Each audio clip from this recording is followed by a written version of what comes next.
Hello everyone. आप सभी लोग जुड़ गए हैं। जुड़ जाइए जल्दी से देखें।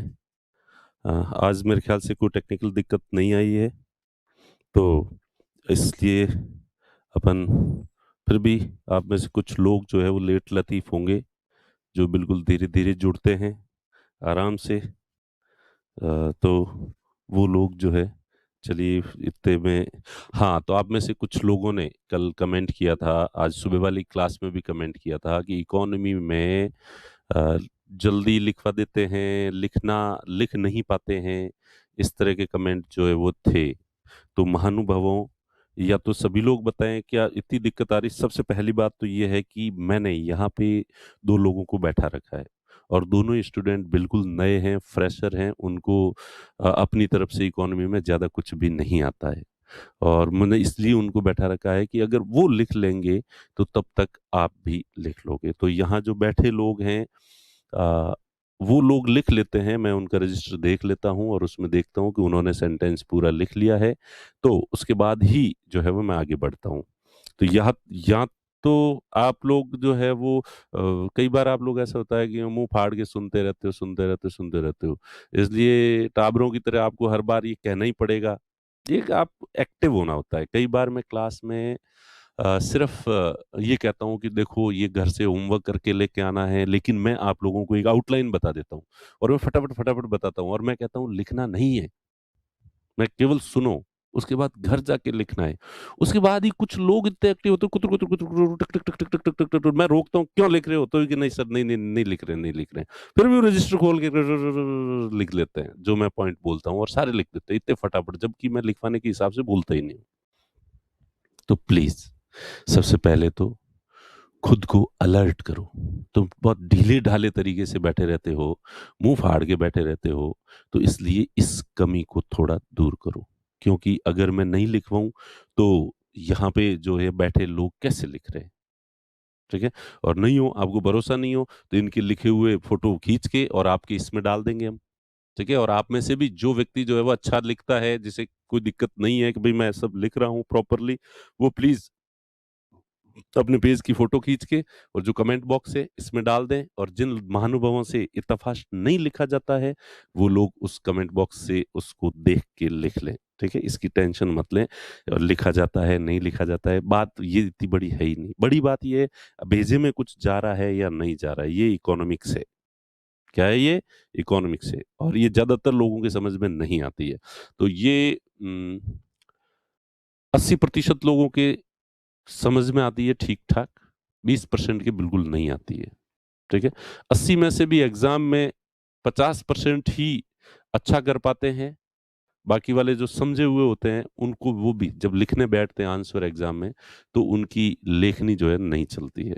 और उसके बाद भी जो 50 आप जिनको अच्छे से लिखना आता है, उनमें से भी कुछ 20% ऐसे ब्रिलियंट होते हैं, जो और बहुत अच्छे से लिखते हैं। तो अब आप कौन-सी कैटेगरी में अपने आप को रखते हो, देख लो, देखें। ठीक है? तो अब अपन पढ़ना शुरू करते हैं, देखें। फिर भी मैं कोशिश करूँगा, आप लोगों को अगर दिक्कत आ रही है, तो मैं और स्लो हो जाऊँगा। पर मेरा सजेशन ये है कि आप किसी भी टीचर को स्लो करने की बजाय खुद की स्पीड को बढ़ाने में भरोसा रखो, तो ये ज़्यादा ठीक रहेगा, ठीक है? टीचर आपके हिसाब से इतने सारे स्टूडेंट हैं, उन सब का ये ध्यान रखता जाएगा, तो फिर इसमें से कुछ बच्चों का थोड़ा ज़्यादा नुकसान हो जाएगा, ठीक है? और बीच में मुझे लगता है कि आप लोग जो है कोई आपके फ़ोन कॉल आ जाता होगा, व्हाट्सएप मैसेज पढ़ लेते होंगे, या आप 2 दोस्त बैठे हैं, उससे बात कर लेते होंगे, या आपका ध्यान कहीं और चला जाता होगा। तो प्लीज़ इन सब को कंट्रोल करके और कंसंट्रेट करने की कोशिश करें। फिर भी मैं मेरी तरफ से कोशिश करूँगा, अच्छे से कोशिश करूँगा, और अब बच्चों की तरह मैं कहूँगा कि प्लीज़ अब लिखो हर बार। और जब मैं अब समझा रहा हूँ और अब लिखवा रहा हूँ, ऐसे कहने की कोशिश करूँगा। वैसे तो देखो फ्लो है, फ्लो में आने के बाद जो है कब भाषण देने लग जाते हैं, कब लिखवाने लग जाते हैं। ये क्या है कि पढ़ाते-पढ़ाते सब्जेक्ट में जब डूब जाते हैं ना, उस चीज़ में भावनात्मक रूप से, तो फिर ये लिखवाना और करना और ये थोड़ा कभी-कभी हो भी जाता है, ठीक है? पर फिर भी मैं कंट्रोल करने की कोशिश करूँगा। कल वैसे ज़्यादा पढ़ाया नहीं था। अ, कल आरबीआई की स्थापना के बारे में बताया था, सीधे-सीधे फैक्ट थे, ये मैंने बोर्ड पे लिख दिए थे। 1 अप्रैल 1935 को आरबीआई की स्थापना हुई थी, ठीक है? इसने काम करना शुरू किया था। यंग हिल्टन जो कमीशन था, उसकी सिफ़ारिश थी कि भारत में एक सेंट्रल बैंक स्थापित होना चाहिए और यंग हिल्टन जो कि 1926 में जिसे रॉयल कमीशन भी कहते हैं, ठीक है?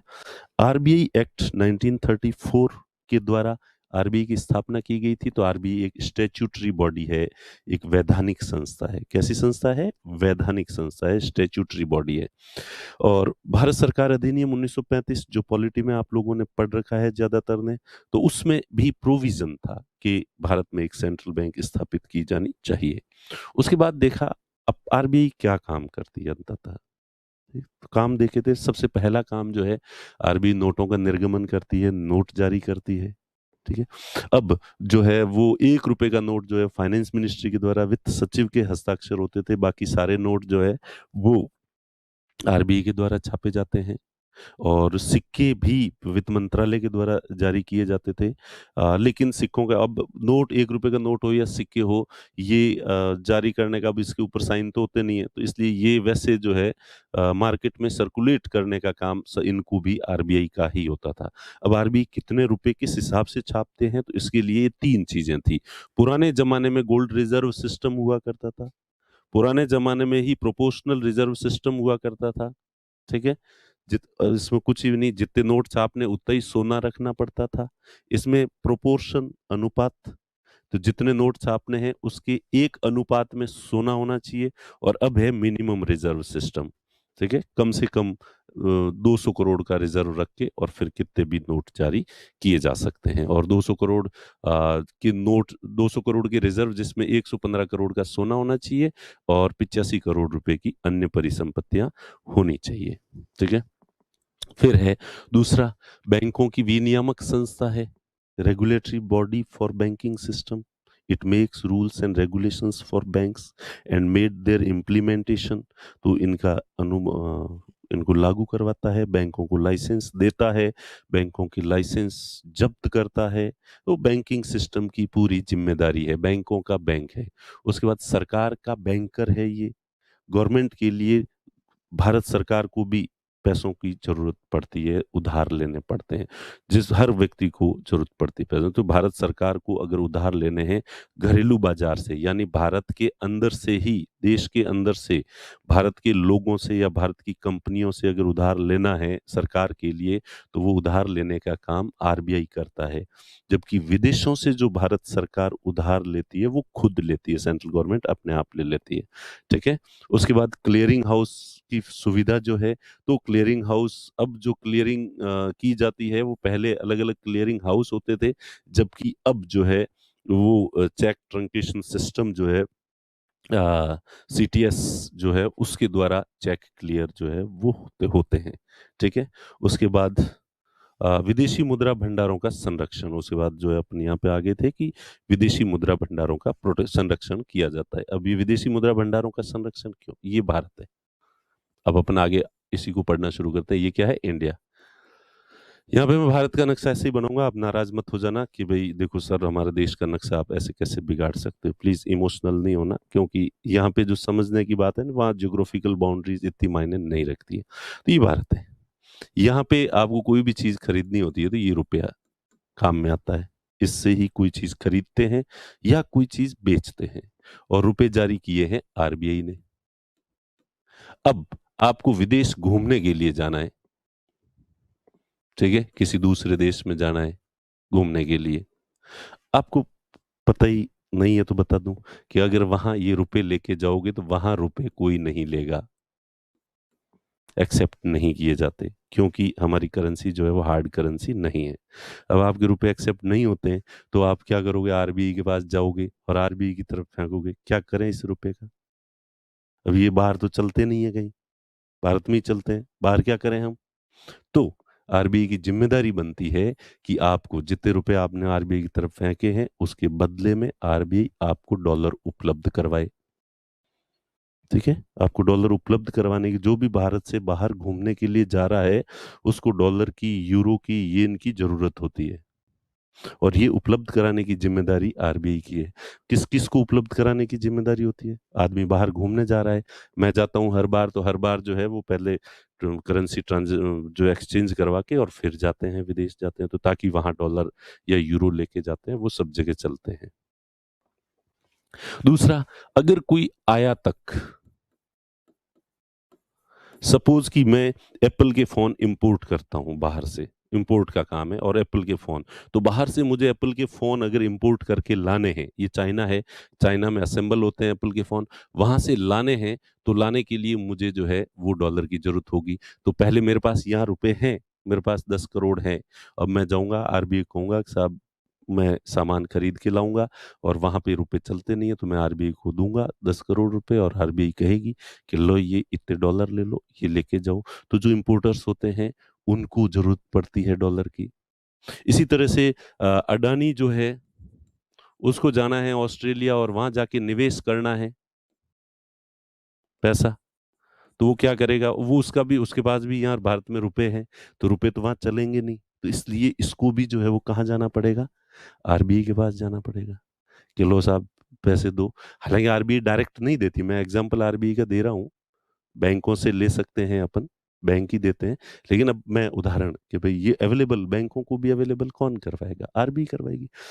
तो भले ही पर्यटक बाहर घूमने जा रहे हैं, भले ही जो इम्पोर्टर्स हैं, जो चीज़ों को इम्पोर्ट करते हैं, उनको डॉलर की ज़रूरत होती है और जो इन्वेस्टर्स हैं हमारे, वो बाहर जाते हैं, तो उन्हें भी डॉलर की ज़रूरत होती है। तो इन सबको डॉलर अवेलेबल करवाना पड़ता है और इसलिए आरबीआई जो है अपने पास विदेशी मुद्रा भंडार रखती है, जो कि 610 अरब डॉलर विदेशी मुद्रा भंडार है हमारे पास। और इसका महत्व ये है कि आपको लगता है 1991,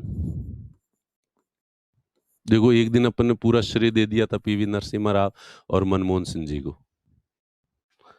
कैसा अब उन्होंने देश के अंदर आर्थिक सुधार लागू, इकोनॉमिक रिफॉर्म्स जो है वो लागू किए, लेकिन रियलिटी कुछ और थी। रियलिटी ये थी कि हमारे देश के पास ये जो विदेशी मुद्रा भंडार है, 1 अरब डॉलर था।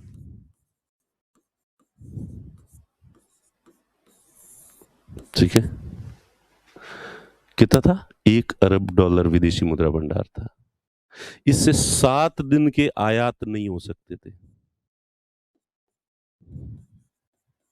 7 दिन के। अब कई चीजें आयात करनी बहुत जरूरी है, जैसे क्रूड ऑयल तो इंपोर्ट करना ही पड़ेगा। मशीनरी है जो उद्योग कारखानों में काम आती है, उसको इंपोर्ट करना ही पड़ेगा। तो अब ये 7 दिन की क्रूड ऑयल और मशीनरी, ये जो रूटीन में जो इंपोर्ट होते हैं काम की चीजें, ये खरीदने के हमारे आरबीआई के पास पैसे नहीं थे। पहले चंद्रशेखर सरकार जो थी, नरसिम्हा राव से पहले चंद्रशेखर जी की जो सरकार थी, उस सरकार ने आरबीआई के पास जो सोना पड़ा था वो पूरा पूरा बेच दिया, गिरवी रख दिया बाहर कि साहब पैसे दे दो। विदेशों से, जिस देश से हम जितना उधार ले सकते थे, हम बाहर से जो भी उधार लेते हैं डॉलर में लेते हैं, और जितना उधार ले सकते थे ले चुके थे। वर्ल्ड बैंक आईएमएफ से सबसे ले चुके थे, सबकी लिमिट खत्म हो गई थी और हमारे पास थे ही नहीं। ठीक है? तो ऐसी स्थिति में फिर हमारे मनमोहन सिंह जी जाते थे आईएमएफ के पास में कि साहब वर्ल्ड बैंक के थोड़ा कर्जा दे दो, कर्जा दे दो।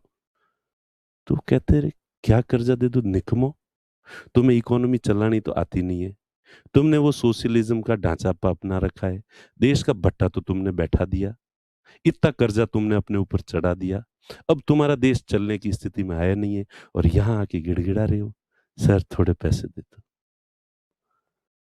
टाबर भूखे मर रहे हैं। बिल्कुल हमारे पास 7 दिन का आयात करने के नहीं है। तो वर्ल्ड बैंक और आईएमएफ ने कहा एक कंडीशन पे हम तुम्हें पैसे दे सकते हैं।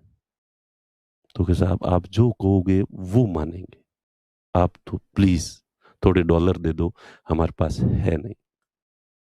तो उन्होंने कहा कि आर्थिक सुधार, इकोनॉमिक रिफॉर्म्स अपनाओ और ये जो समाजवाद समाजवाद जो डर्रा लगा रखा है ना तुमने, और तुम्हारे जो महान राष्ट्र निर्माता नेहरू जी ने जो अर्थव्यवस्था का मॉडल दिया है ना, प्लीज इसको उनकी तस्वीर के आगे जाके हाथ जोड़ के माफी मांग लेना और उनका जो ढांचा है एक तरफ रख देना और अब से हम जो कहें वो करना पड़ेगा।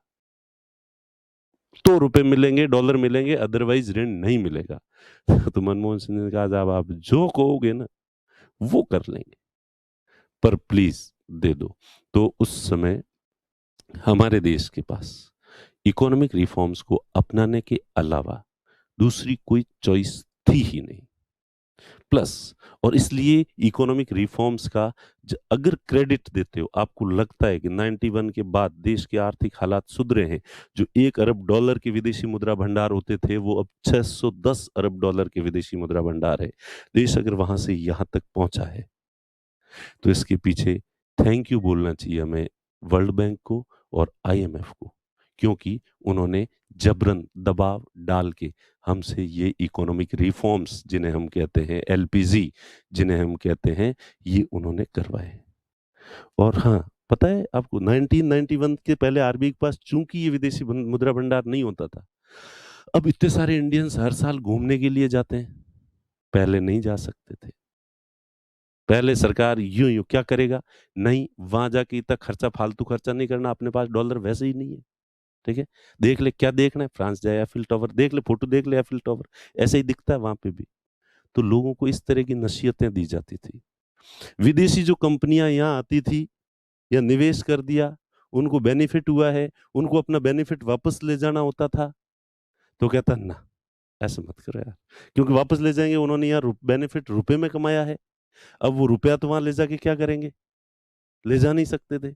तो इसलिए वो आरबीआई के पास जाते हैं, साहब डॉलर दो, आरबीआई के पास है कहाँ डॉलर। तो एक काम करो यार, कुछ गिफ्ट ले जाओ, सामान यहाँ से खरीदो। तो विदेशी कंपनियों तक को भारत से बाहर अगर अपने पैसे मुनाफा ले जाना होता था तो यहाँ से सामान खरीद के और वहां जाके तुम अपने देश में जाके बेच देना, बेच के डॉलर मिल जाएंगे तुम्हें। ये हालात थे, ठीक है।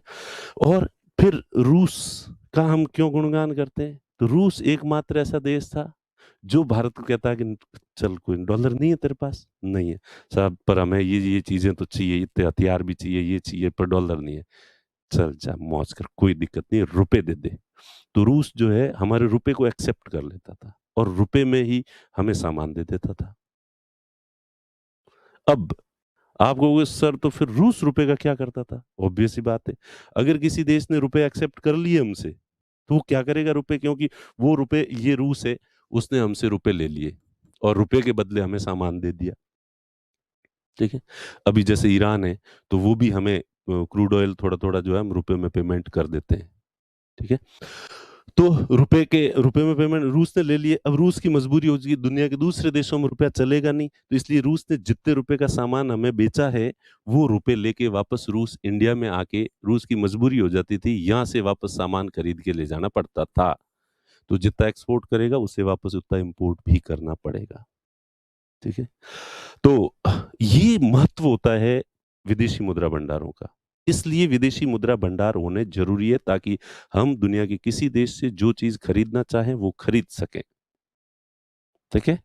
तो इसलिए ये आरबीआई का जिम्मेदारी है कि उसके पास पर्याप्त सफिशिएंट फॉरेक्स रिजर्व्स जो है वो होने चाहिए। और अभी भी आपने देखा होगा ब्रिक्स के जो सम्मेलन जब भी होते हैं तो ब्रिक्स के सम्मेलन में एक सबसे बड़ा जो मुद्दा होता है वो यही होता है, कर यार अपने अपनी निर्भरता इस डॉलर पर इतनी ज्यादा क्यों कर रखी है, और आगे से अपन आपस के जो भी लेन देन करेंगे उसमें अपन अपनी करेंसी यूज करेंगे। तो चाइना ये चाहता है, चाइना का जो युआन है, वो चाइना इतनी बड़ी अर्थव्यवस्था है लेकिन अभी भी वो हार्ड करेंसी के तौर पर उसको इतनी मान्यता नहीं है, तो इसलिए चाइना को डॉलर से बहुत ईर्ष्या होती है और कहता है क्यों डॉलर पे, अपन आप भारत वालों को कहा कि आप हमें रुपया दो, हम रुपये में आपको सामान देंगे और आप भी हमारे युआन के बदले दो, तो इंडिया वाले तो राजी होते हैं, yes.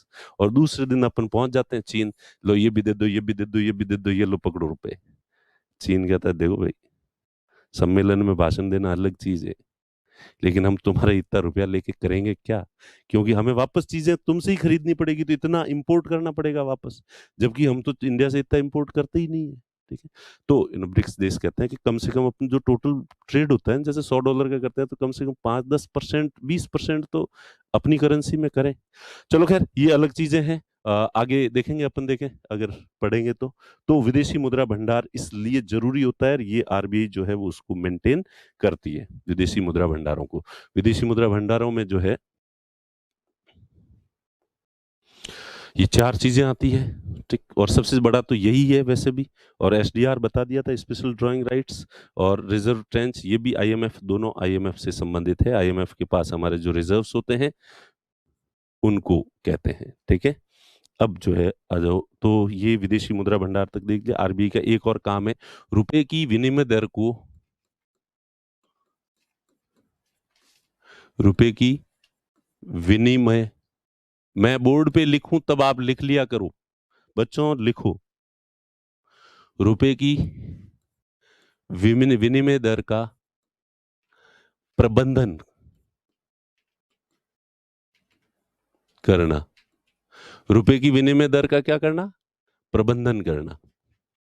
Management, to manage the exchange rate of rupee, to manage exchange rate of rupee, रुपए की विनिमय दर का प्रबंधन करना, मैनेज करना।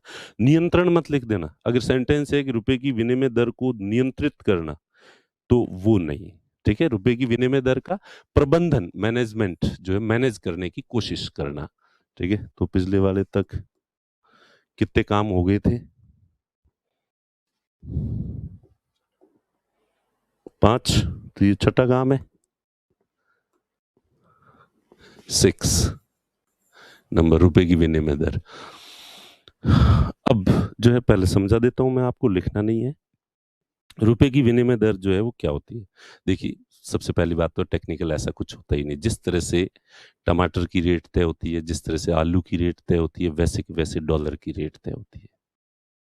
बाजार में टमाटर की सप्लाई ज़्यादा है, तो टमाटर की रेट कम हो जाएगी। बाजार में टमाटर की कमी है, तो उसकी रेट बढ़ जाएगी। ये तो मैंने कहा आपको कि मेरे गांव के जो किसान हैं, उनको भी ये बात पता होती है। तो वैसे कि वैसे मार्केट में एनी टाइम रुपया और डॉलर, ये भी खरीदे और बेचे जाते हैं, ठीक है?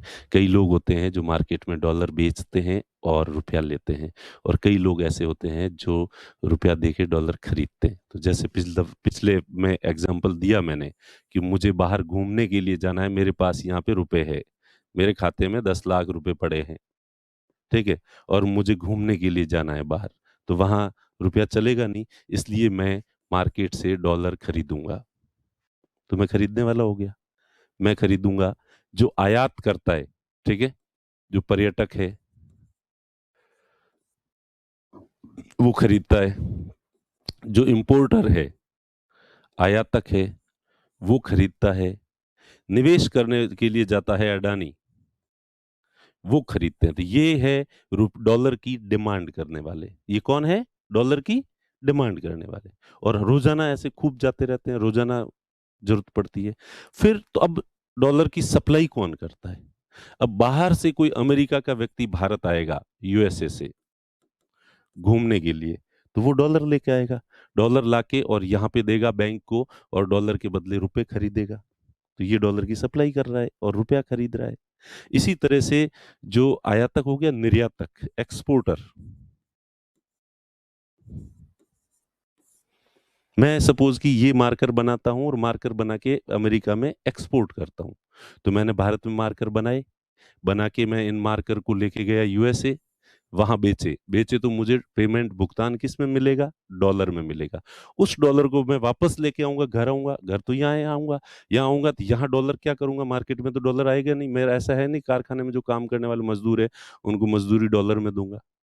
मार्कर बनाने के लिए जो कच्चा माल लेना है वो डॉलर में खरीदूंगा। यहाँ तो भारत के अंदर इस तरह से ट्रांजेक्शन आप डॉलर में नहीं कर सकते, लीगल नहीं है, ठीक है? इसलिए रुपए का ही प्रयोग करना पड़ेगा। तो मैं क्या करूंगा? वो जितने भी डॉलर लेके आया हूं उससे दे के और मैं रुपया खरीदूंगा। तो डॉलर की सप्लाई, निर्यातक।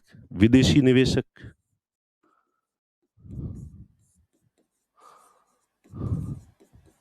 फॉरेन जो इन्वेस्टर्स होते हैं, विदेशों से जो भी कंपनी आती है वो डॉलर लेके आती है, डॉलर लाके यहाँ दे के और रुपया ले लेती है। और हमारे जो विदेशी मुद्रा भंडार इसीलिए बड़े हैं, पहले हम इनको परमिशन देते नहीं थे, विदेशी निवेशकों को।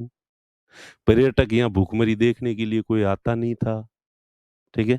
और निर्यात हमारे कुछ होते ही नहीं थे। मेड इन इंडिया देख के आप सामान नहीं खरीदते हो, तो दूसरे देश कौन खरीदेगा? तो इसलिए जिस भी तरीके से डॉलर हमारे देश के पास आ सकते थे, वो तरीके थे ही नहीं, इसलिए हमारे आरबीआई को मिलते ही नहीं थे, होते नहीं थे, इसलिए हमारे पर्यटकों को भी मना किया जाता था, आयात करने वालों पर भी रोक लगाई जाती, ये तुम नहीं करोगे इम्पोर्ट, तुम नहीं करोगे। पता तो है नहीं, हमारे पास कहाँ डॉलर है, ठीक है? तो तुम जो है वो ये भी इंपोर्ट कर लो, नो, आयात पर इस चीज का आयात नहीं हो सकता, इसका भी नहीं हो सकता, इसका इससे ज्यादा नहीं हो सकता। और हमारे जो निवेशक उद्योगपति थे उनको तो विदेश जाना भूल जाओ, नहीं, भारत माता की सेवा करो, तुम्हारे पास जो पैसे है यही इन्वेस्ट करो, यही रोजगार के अवसर सृजित करो।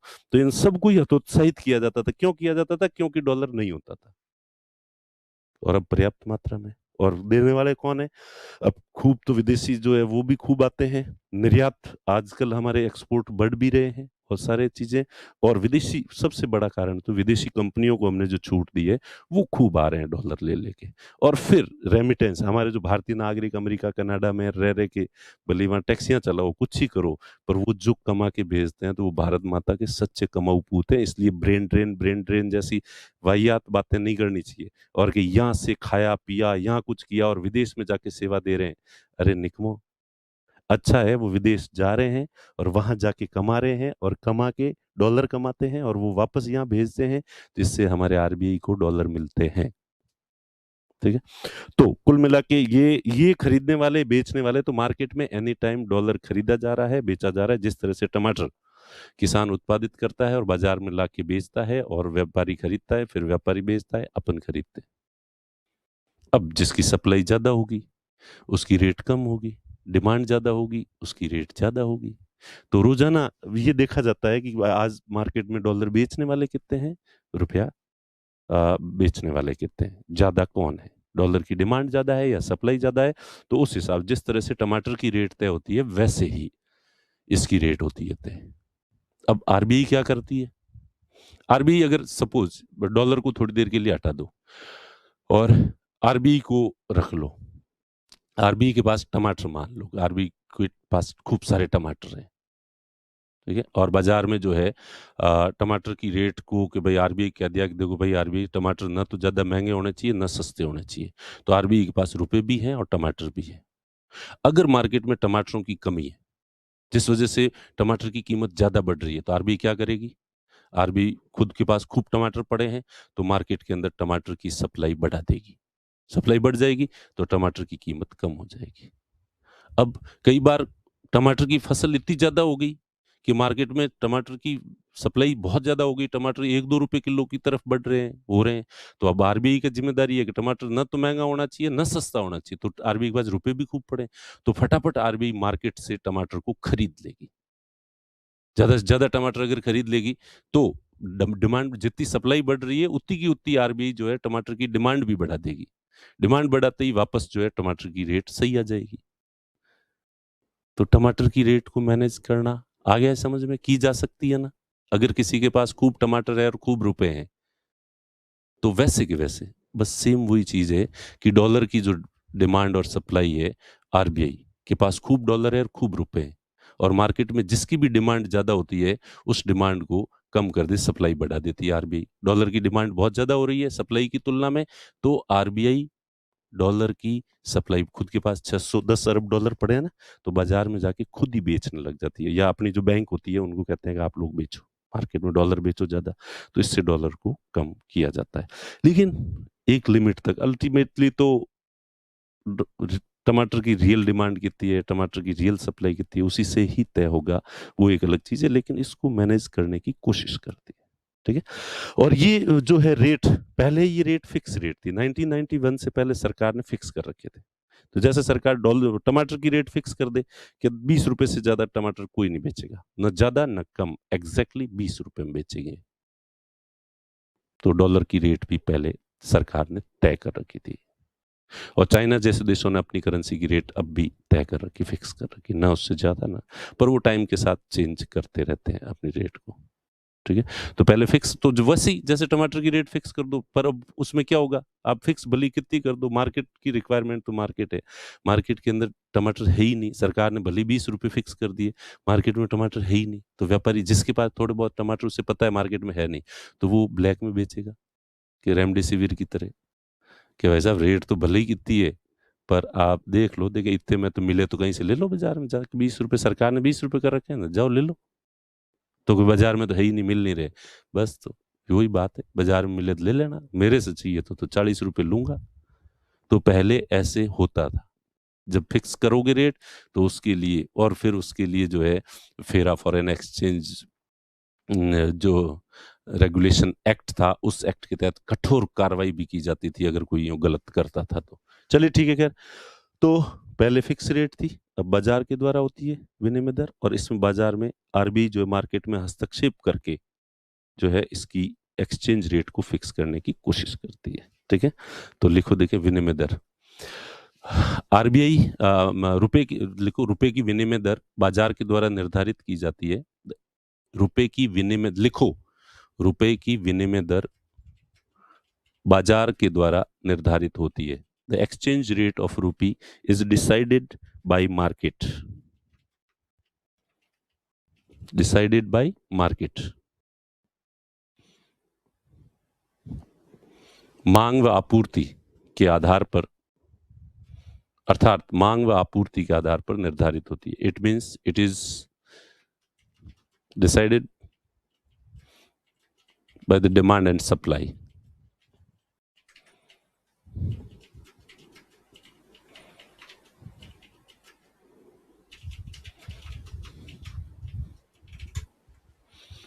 यदि रुपया मजबूत होता है, if there is appreciation of रूपी,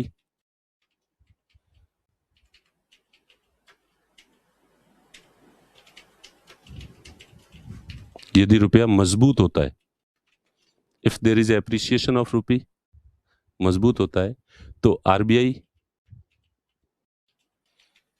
डॉलर खरीदती है, then RBI purchases the dollar. यदि रुपया मजबूत होता है तो आरबीआई डॉलर खरीदती है। डॉलर खरीदेगी इसलिए क्या पेमेंट करेगी, रुपए, तो मजबूत हो रहा है तो उसको कमजोर करने के लिए रुपए की सप्लाई बढ़ा देती है। ठीक है, तो आरबीआई डॉलर खरीदती है।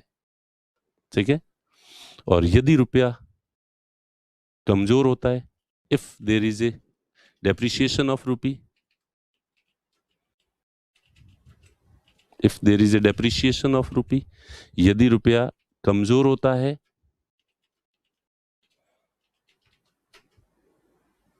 तो आरबीआई डॉलर की आपूर्ति करती है, देन आरबीआई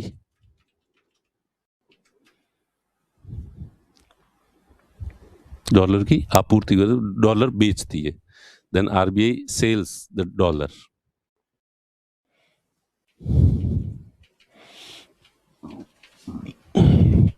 अब दिमाग लगा लेना, टमाटर वाले उदाहरण से इसको समझ लेना। टमाटर वाला भी समझ में नहीं आया है तो फिर इसका मतलब है कि भगवान ने तुम्हें इसे समझने का दिमाग नहीं दिया है। तुम्हें जरूर, तुम ए आर रहमान की तरह अच्छे संगीतकार हो सकते हो, सचिन तेंदुलकर की तरह अच्छे क्रिकेटर हो सकते हो, ठीक है, और तुम मुंशी प्रेमचंद की तरह अच्छे साहित्यकार हो सकते हो, पर तुम जो है वो अच्छे अर्थशास्त्री शायद नहीं हो सकते। ठीक है, तो इस तरह से ये है आरबीआई के काम पढ़ रहे थे अपन।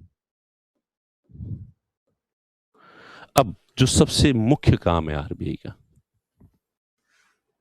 आरबीआई का सबसे मुख्य काम है बाजार की तरलता को नियंत्रित करना।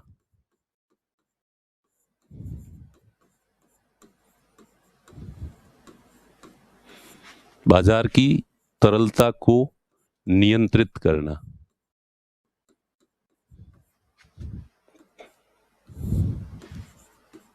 To control the liquidity of market,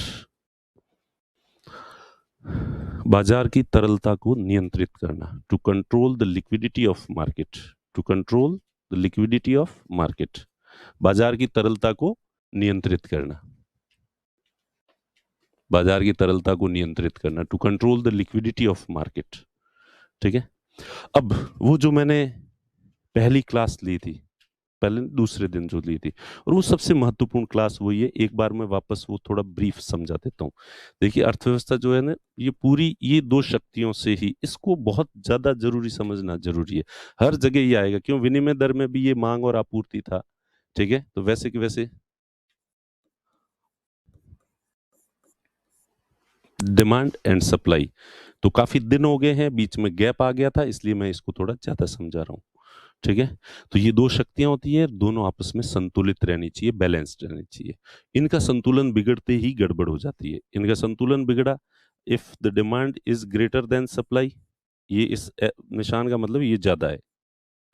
तो मेरे गांव के लोगों को भी पता है, अनपढ़ लोगों को भी पता है कि जब मार्केट में किसी चीज की सप्लाई कम होती है, चीज कम हो जाती है, तो जैसे नमक की अफवाह उड़ती है कि नमक की कमी है, तो नमक जैसी चीज के रेट जो है 100 200 रुपए तक पहुंच जाते हैं, अफवाह मात्र से। तो इसका मतलब आम आदमी को वैसे पता है ये, ठीक है? तो इसे इन्फ्लेशन कहते हैं, महंगाई कहते हैं, ठीक है? और इसका जो उल्टा होता है कि अगर मार्केट में मांग कम है और आपूर्ति ज्यादा है, सप्लाई जो है वो ज्यादा है, आप देखोगे कि कमरों के किराए जो है ना, जयपुर में सबसे ज्यादा कमरों के किराए जो है ना, गोपालपुरा बाईपास के आसपास वालों में है। क्यों है? क्योंकि यहाँ डिमांड ज्यादा है, जबकि इतने कमरे अवेलेबल नहीं है। दूसरे हिस्सों में कमरे हैं लेकिन डिमांड नहीं है, इसलिए वहाँ किराए कम है। ये सिंपल सी आपके जीवन में हर रोज इन चीजों का काम पड़ता है। तो अगर डिमांड नहीं है, अब जगतपुरा में किसी ने बना लिए हैं, रूम ही रूम बना लिए हैं, वहां रहने वाले फिर भी स्टूडेंट आजकल तो जगतपुरा तक भी पहुंच गए हैं, बाकी बीच में खाली पड़े रहते थे, तो वहां डिमांड है नहीं, तो वहां, तो ऐसी स्थिति में अगर मार्केट में,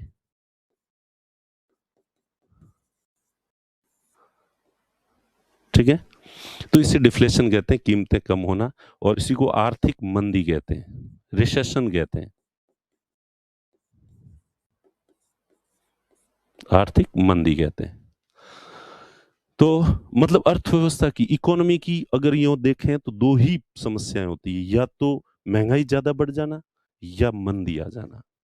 या तो महंगाई ज्यादा बढ़ना या मंदी। मंदी क्यों?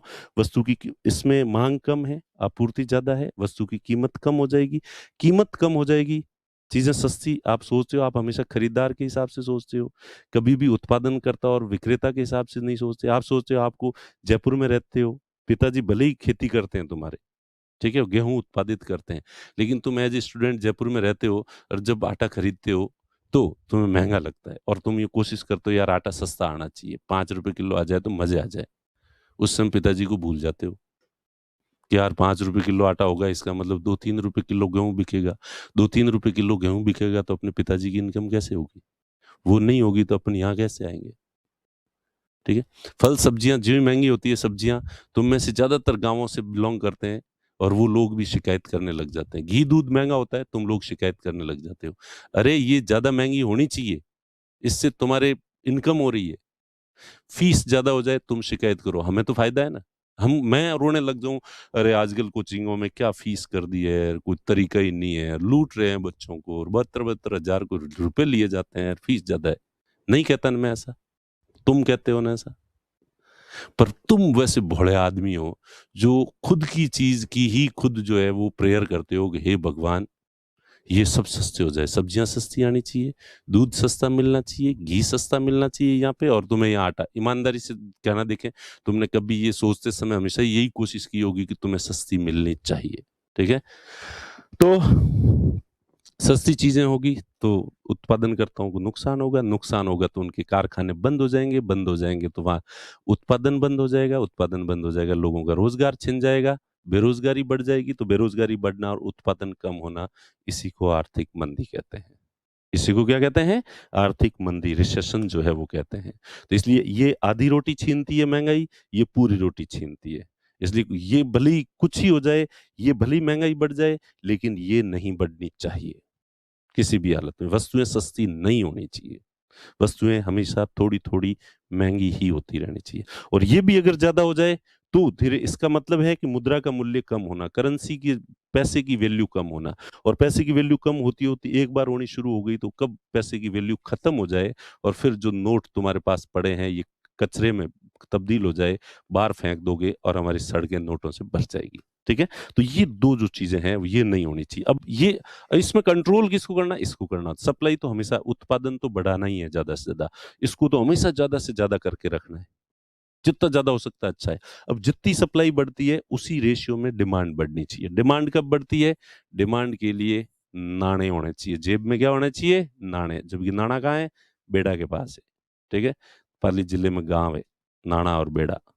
ठीक है? तो इसलिए पाली जिले में पाली जिलों वालों को ये कहावत समझ में आएगी। और पाली जिले में नाणा या रुपये को भी नाणा बोलते हैं। ठीक है? अरे भाई अरे कोई कहता है कि यार ये ले ले, अरे भाई अरे सब ले लें, पर नाणा कटे, नाणो तो बेड़ा कने, नाणो तो बेड़ा कने। ठीक है? तो ये नाणे होने चाहिए, रुपए होने चाहिए जेब में। अब रुपए की ज़िम्मेदारी किसकी है? आरबीआई की है। नोट कौन छापता है? आरबीआई छापता है। आरबीआई कितने नोट छाप सकता है? मैंने कहा कितने भी नोट छाप सकता है। आरबीआई हर बार देखता है कि जीडीपी में कितनी ग्रोथ हो रही है, प्रोडक्शन कितना बढ़ रहा है, मार्केट में गुड्स एंड सर्विसेज कितनी ज़्यादा हो रही है। जितनी ज़्यादा हो रही है, उसी रेशियो में मार्केट में नोट भी ज़्यादा होने चाहिए। ठीक है? तो आरबीआई नोट जारी करता है बाजार के अंदर।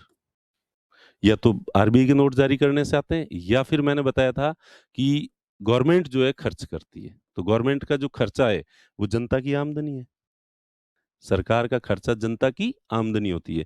एक व्यक्ति के द्वारा किया गया खर्च दूसरे व्यक्ति की इनकम होती है। आपका खर्चा था 72,000 रुपए, मेरी इनकम थी। मेरे महीने की हर पहली तारीख को जो मैं खर्च करता हूँ, वो दूसरों की इनकम है। ठीक है? तो अब हमारे देश में गरीबी का एक बड़ा कारण ये भी है कि हमें पूर्वजों ने ये सिखाया, कंजूस रहो, मितव्ययिता बरतो, फिजूल खर्ची मत करो, खर्चा मत करो। खर्चा नहीं करोगे तो इनकम कैसे होगी? इस पे किसी दिन और बात करेंगे। चलो ठीक है। तो सरकार का जो है, ये गवर्नमेंट जो है, वो पैसा खर्च करती है तो मार्केट में पैसा आता है। तो आरबीआई ज़्यादा नोट जारी कर दे, गवर्नमेंट ज़्यादा खर्चा कर दे, मार्केट में पैसा ज़्यादा आएगा, लोगों की जेब में पैसा ज़्यादा आ जाएगा। ज़्यादा पैसा आ जाएगा तो डिमांड बढ़ जाएगी। जैसे मोदी जी ने कहा था 15-15 लाख रुपए हर आदमी खाते में डाल दे, सबके खाते में 15-15 लाख रुपए। तो सारे 15-15 लाख लेके बाज़ार में भागेंगे डिमांड करें, ये दी दे दो, एसी दे दो, टीवी दे दो, फ्रिज दे दो, कूलर दे दो। जबकि बाज़ार में इतनी सप्लाई है ही नहीं एसी, कूलर, फ्रिज की। तो कीमतें बढ़ जाएगी और इतनी बढ़ जाएगी कि तुम्हारे जो रुपए है ना, उससे कुछ भी नहीं आएगा। 15 लाख में तुम्हारे एक जो है क्या रजिस्टर भी नहीं आएगा लिखने वाला, एक पेन भी नहीं आएगा। इतना एक पेन की कीमत जो है 10 करोड़ 15 करोड़ हो जाएगी। फिर तो 15 लाख चाहिए तुम्हें, दे दें। अगर दे दिए तो तुम्हारी जेब में अभी जो 15,000 है ना, वो भी गए, उसकी भी वैल्यू खत्म हो जाएगी। ठीक है? तो ये नोट जो है ये जारी करते हैं, इससे डिमांड बढ़ती है। और अगर तो महंगाई आ जाती है। महंगाई को कंट्रोल करने के लिए क्या किया जाता है? महंगाई को कंट्रोल करने के लिए 2 काम किए जाते हैं। आरबीआई बाजार में से नोट वापस सोखती है, एब्जॉर्ब कर लेती है, कम कर देती है। और सरकार अपने खर्चे कम कर देती है। तो जब भी महंगाई आती है, महंगाई को कंट्रोल कैसे किया जाता है? 2 उपाय होते हैं। आरबीआई नोट वापस खींच लेती है मार्केट से, और सरकार अपने खर्चे, नरेगा पे 50,000 करोड़ रुपए खर्च किए जा रहे हैं सरकार के द्वारा। हर साल 60,000 करोड़ है अब तो। ठीक है? अब ये आएँगे तो ये लोगों की जेब में आएँगे तो लोग मार्केट में जाएँगे, मार्केट में जाके डिमांड बढ़ाएँगे। और सरकार अगर ये 1 साल नरेगा का खर्च नहीं करे, तो गाँव में लोगों के पास जिनके पैसे आ रहे थे, नहीं आएँगे तो वो चीज़ें नहीं खरीदेंगे तो डिमांड कम हो जाएगी। तो महँगाई को कंट्रोल करने के लिए 2 चीज़ें, अगर महँगाई है, तो इसको कंट्रोल करने के लिए 2 काम किए जाते हैं। क्या किए जाते हैं? पहला काम कि आरबीआई नोट कम करेगी, और दूसरा सरकार अपने खर्चे बंद कर देगी या कम कर देगी। फिर अगर कम कर दिए, नोट कम हो गए, तो नोट कम होते ही डिमांड कम हो जाएगी और ऐसी स्थिति आ सकती है। ज़्यादा नोट कम हो गए, तो ये स्थिति आ जाएगी, डिमांड बिल्कुल कम हो जाएगी।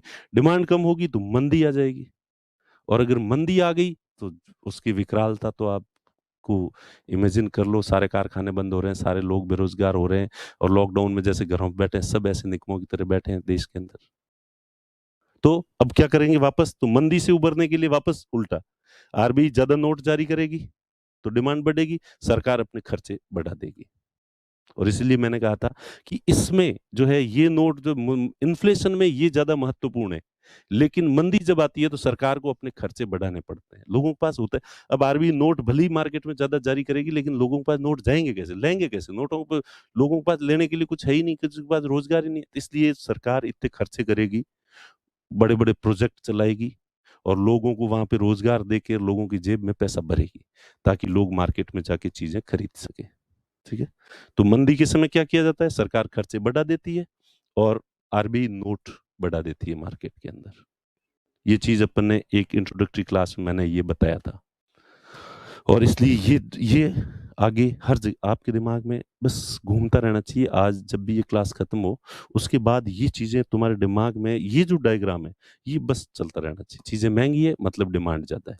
महँगाई है, इन्फ्लेशन है, मतलब डिमांड ज़्यादा है। मंदी है, मतलब डिमांड कम है। तो ये बहुत अच्छे से, क्योंकि आगे सब जगह काम आएगा। तो अब ये बाज़ार अब इनको मैं मिटा देता हूँ या नए पेज पे लिख देते हैं। बाज़ार की तरलता को नियंत्रित करना।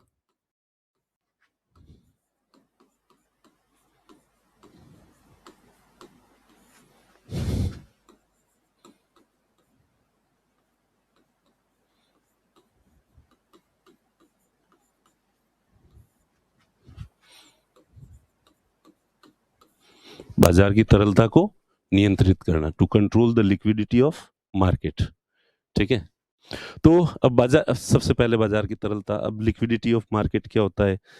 तुम बहुत बड़े स्टूडेंट हो, एक सामान्य 5वीं 8वीं पढ़ा हुआ व्यापारी भी, मार्केट में जो व्यापारी बैठे होते हैं ना, मैं उनके पास बैठता हूँ कई बार, तो यूँ बात हो रही होती है कि यार आजकल आजकल तो प्रॉपर्टी की कीमतें बूम है वैसे, लेकिन बीच में प्रॉपर्टी की कीमतों में बूम नहीं था, ज़्यादा कीमतें बढ़ नहीं रही थी।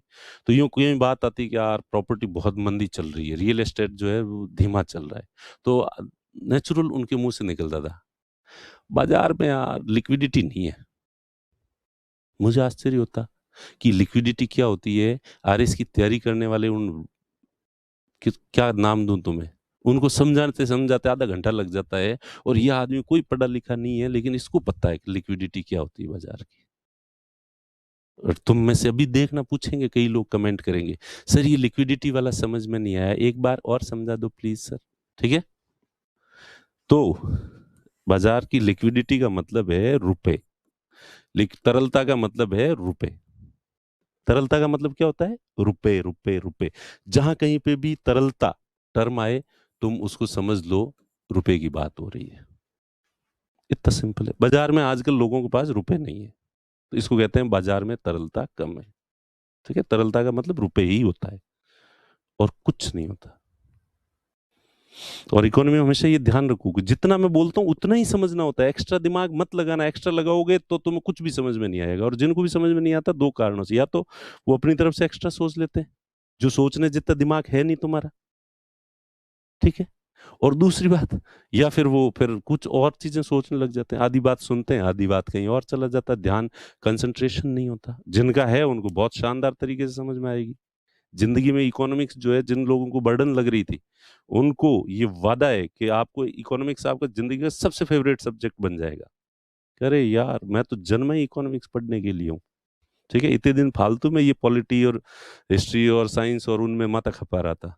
मुझे वास्तव में होना अर्थशास्त्री चाहिए। आप में से 50% लोगों की तो मैं ज़िम्मेदारी लेता हूँ, ठीक है? तो जो है, तो तरलता का तो इसलिए जितना कहूँ उतना ही समझो। तरलता का मतलब क्या होता है? रुपए। बाज़ार में रुपए ज़्यादा है, किसने जारी किए? आरबी ने। तो इसका मतलब है बाज़ार में तरलता ज़्यादा है, इसको कहते हैं तरलता ज़्यादा है। बाज़ार में रुपए कम है, इसका मतलब तरलता कम है। सिंपल सी बात। तो आरबीआई बाज़ार की तरलता को नियंत्रित करती है। आरबीआई बाज़ार की तरलता को क्या करती है? नियंत्रित करती है। तो ये है आरबीआई और ये है बाज़ार, मार्केट, ठीक है? तो और ये है तरलता बाज़ार के अंदर। आरबीआई के पास दोनों तरीके हैं।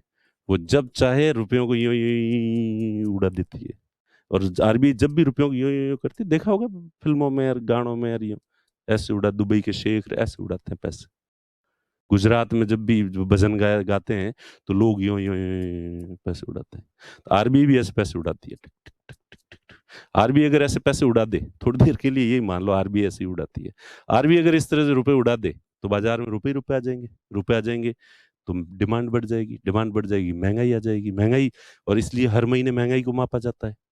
और महंगाई देख के आंकड़ा आरबीआई सतर्क हो जाती, थोड़ा महंगाई का आंकड़ा बढ़ता है आरबीआई सतर्क हो जाती है, अच्छा इसका मतलब अपन ने कुछ नशे नशे में थोड़े ज्यादा ही उड़ा दिए वापस।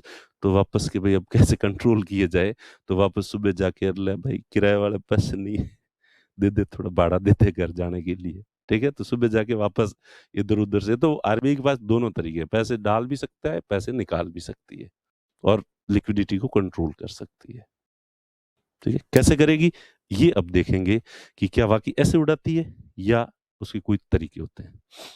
तो बाजार की तरलता को नियंत्रित करने के दो तरह के जो है उपाय होते हैं, ठीक है। कौन कौन से? क्वांटिटेटिव उपाय और क्वालिटेटिव मेजर्स। तो लिखो, तरलता को नियंत्रित करने के दो तरह के उपाय होते हैं। एक वो नहीं है क्या, दो तो इसमें नहीं है, हैं? बाजार की तरलता लिखो, आर अब लिखो वो जो लिक्विड दोनों के बनाया था ना एक पीपीटी। अच्छा चलो कोई नहीं। बाजार की तरलता को नियंत्रित करने के लिए, बाजार की तरलता को नियंत्रित करने के लिए आरबीआई दो प्रकार के उपकरण प्रयोग में लेती है। To control the liquidity of market, to control the liquidity of market,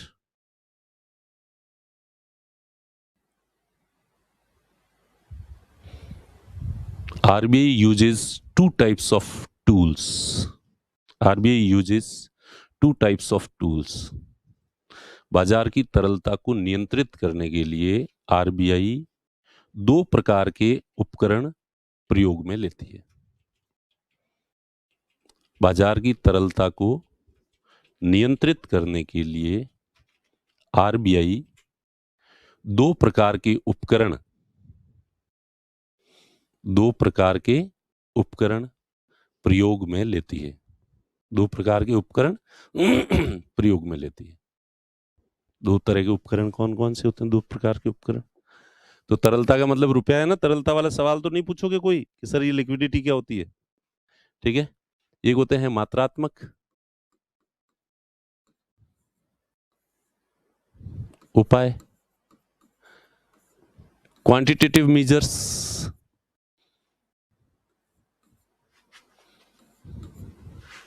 और दूसरा है गुणात्मक उपाय। एक पूरे पेज के अंदर लिखना है बाजार की तरलता को नियंत्रित करने के दो तरह के उपाय जो है वो किया जाते हैं।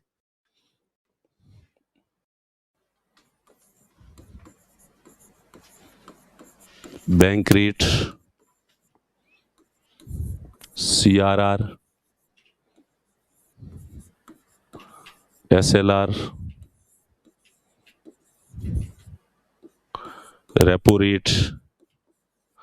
हिंदी वालों को भी इंग्लिश की टर्म्स लिखनी है।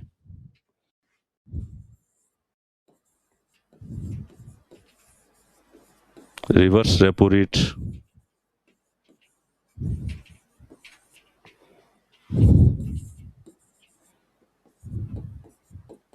एमएसएफ रेट,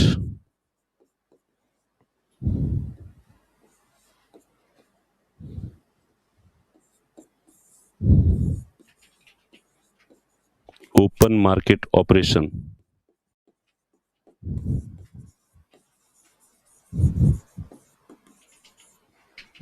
खुले बाजार की क्रिया,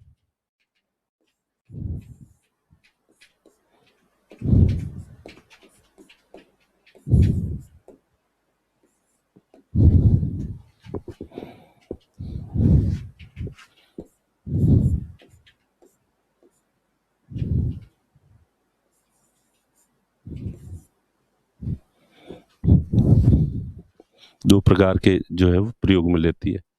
लिख लो, देखें, bank rate, CRR, SLR, repo rate, reverse repo rate, MSF rate,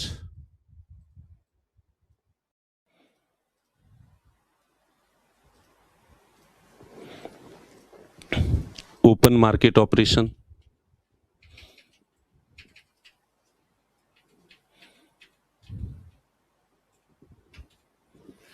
open market operation, TLTRO और LTRO।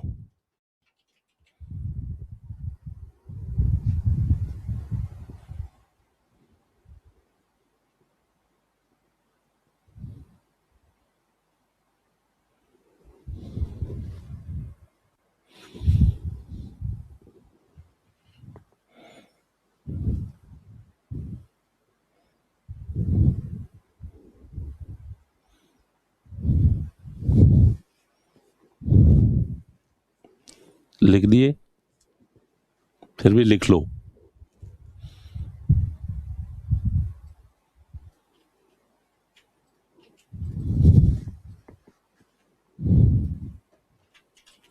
अब दूसरे तरह के जो उपाय होते हैं, margin requirement,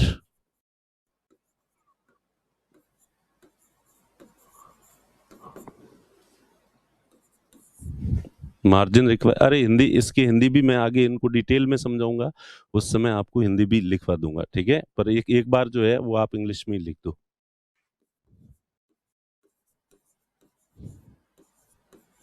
consumer credit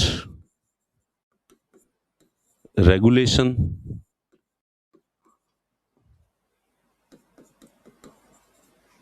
consumer credit regulation,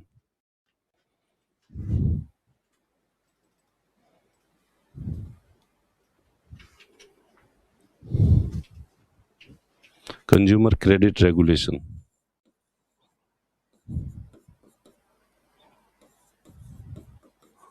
rationing of credit,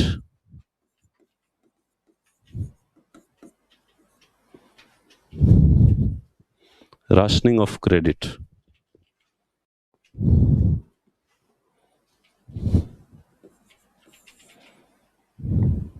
ठीक है? मॉरल सोजन,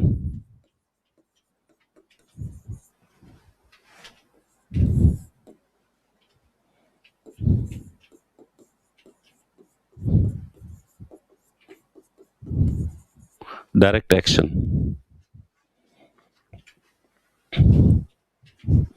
margin requirement, consumer credit regulation, rationing of credit, moral सोजन, डायरेक्ट एक्शन।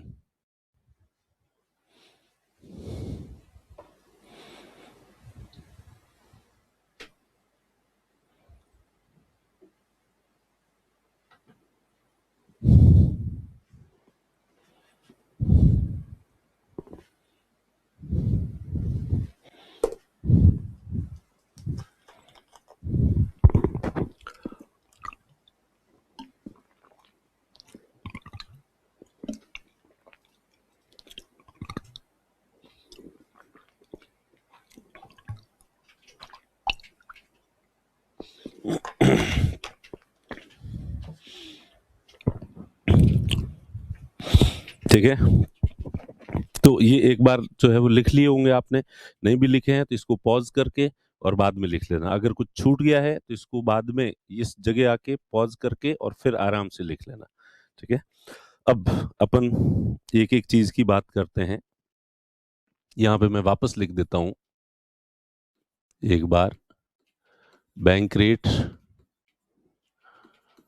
CRR, क्योंकि ये तो आपको बहुत छप जाना चाहिए दिमाग के अंदर, ये नाम है ना एक साथ, इसी ये डायग्राम जो पिछले लिखा है ये पूरा माइंड में पिक्चर फिक्स हो जानी चाहिए। SLR, repo rate,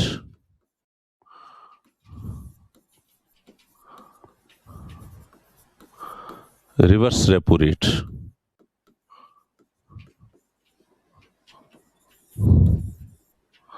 MSF rate,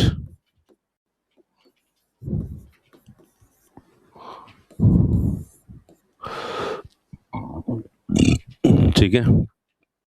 और उसके बाद जो है ओपन मार्केट ऑपरेशन,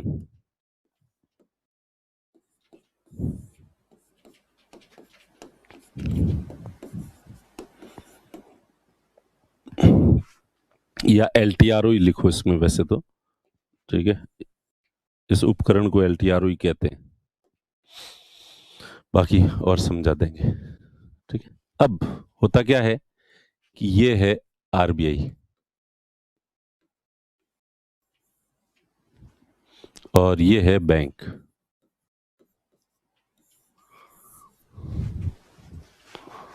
और ये हैं आप कीड़े मकोड़ों की तरह जो दिख रहे हैं, ये आप हैं या मैं हूं। मैं भी इनमें से ही कहीं हूं और आप भी हैं। अपने को रुपयों की जरूरत होती है, अपन दौड़ के कहाँ जाते हैं? बैंक के पास जाते हैं। ऑब्वियस सी बात है। बैंक को रुपयों की जरूरत होती है, कहाँ जाएगा? RBI के पास जाएगा। बैंकों के पास भी रुपए अंततः आते कौन कहाँ से हैं? RBI से आते हैं। RBI नोट जारी करती है, और नोट जारी करके RBI सीधा अपने को तो आके देती नहीं है, वो पहले बैंकों के पास आएंगे, बैंकों से हमारे पास आएंगे। ठीक है, अब बैंक अगर RBI से लॉन्ग टर्म के लिए, लंबे समय के लिए दीर्घकालिक ऋण ले, कैसा ऋण ले? लॉन्ग टर्म के लिए ऋण ले, उधार ले, तो उस पर RBI जो ब्याज लेगी उसे बैंक रेट कहते हैं। उसे क्या कहते हैं? Bank rate. Interest rate at which banks borrow long term loans from the RBI। ठीक है, interest rate at which bank borrow long term loans, long term borrowings from the RBI। ठीक है, या लॉन्ग टर्म के loan जो लेती है bank RBI से, उसकी जो ब्याज दर होती है उसे बैंक रेट कहते हैं। उसके बाद अगर शॉर्ट टर्म के लिए लेना है, 10 दिन के लिए, 15 दिन के लिए, 20 दिन के लिए, 28 दिन के लिए बैंक को पैसे लेने हैं, तो उसकी जो ब्याज दर है वो रेपो रेट कहलाती है। बीच में मैंने थोड़ी देर के लिए ये दोनों छोड़ दिए। ठीक है, 2 साल के लिए लेने हैं, 3 साल के लिए लेने हैं, तो जो ब्याज दर लगेगी उस ब्याज दर को कहते हैं बैंक रेट। ठीक है, 10 दिन, 20 दिन, 28 दिन, मैक्सिमम ड्यूरेशन 28 दिन होता है। 28 दिन तक के लिए रुपए लेने हैं, जो ब्याज दर लगेगी वो रेपो रेट लगेगी, उसे उस ब्याज दर को रेपो दर कहते हैं। बैंक को RBI से 1 दिन के लिए लेने, शाम को लेने और सुबह वापस देने। शाम 5-6 बजे लेगी, ब्रांच बंद होते समय, बंद होते हैं लास्ट टाइम में लेके, और सुबह बैंक खुलते ही वापस दे देगी। आप लगेगा अरे यार फिर क्यों लेगी, रात में तो कोई रुपए और यूज कुछ नहीं आएगा, फिर भी लेते हैं, क्या करें इनका। ठीक है, ये ओवरनाइट बोरोइंग्स कहते हैं इसको, 1 दिन के लिए ऋण ले, तो उसकी जो ब्याज दर होती है उसे MSF कहते हैं। तो मेरे ख्याल से ये 3 चीजें क्लियर हो जानी चाहिए, बैंक रेट, रेपो रेट और MSF। लॉन्ग टर्म के लिए ऋण लिया जाता है तो ब्याज दर को क्या कहते हैं? Bank rate. शॉर्ट टर्म के लिए लिया जाता है तो रेपो रेट, 1 दिन के लिए लिया जाता है तो MSF रेट।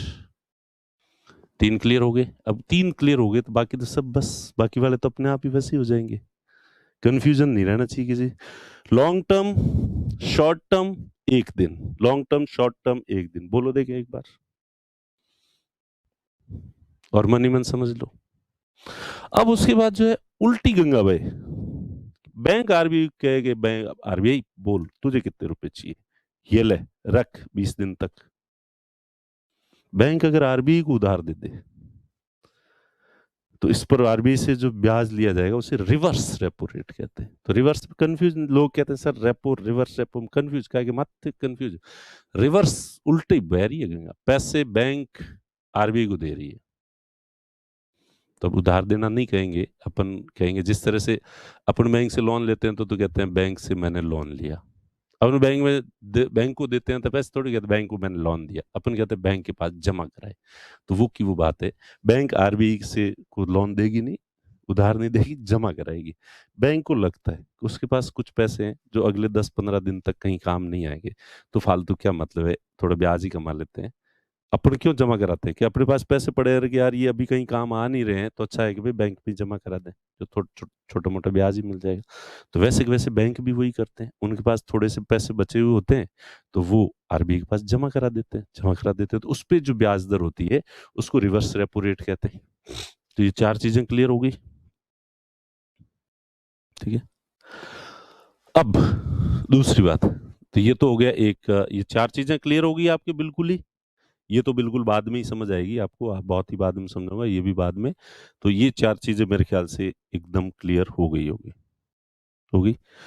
तो अब जो है वो दूसरा विकल्प देते हैं, मेरे ख्याल से इसको ढंग से 5-4 बार मनन कर लेना। अब क्या होता है, ये है बैंक।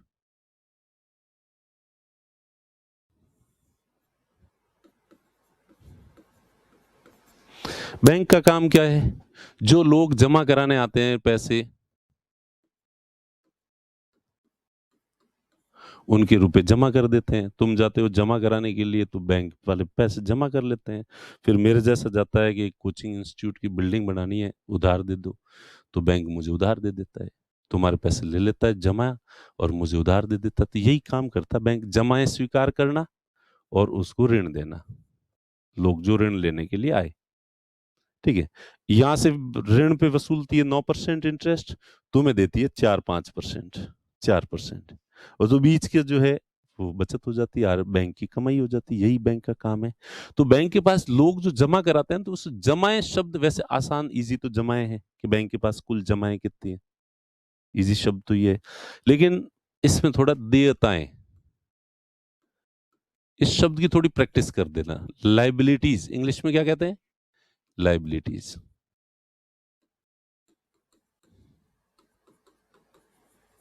बैंक के पास जो लोग रुपए जमा कराते हैं उसे लाइबिलिटीज कहते हैं, और बैंक आगे जो ऋण देती है इसे असेट्स कहते हैं। क्या कहते हैं? असेट्स, परिसंपत्तियां।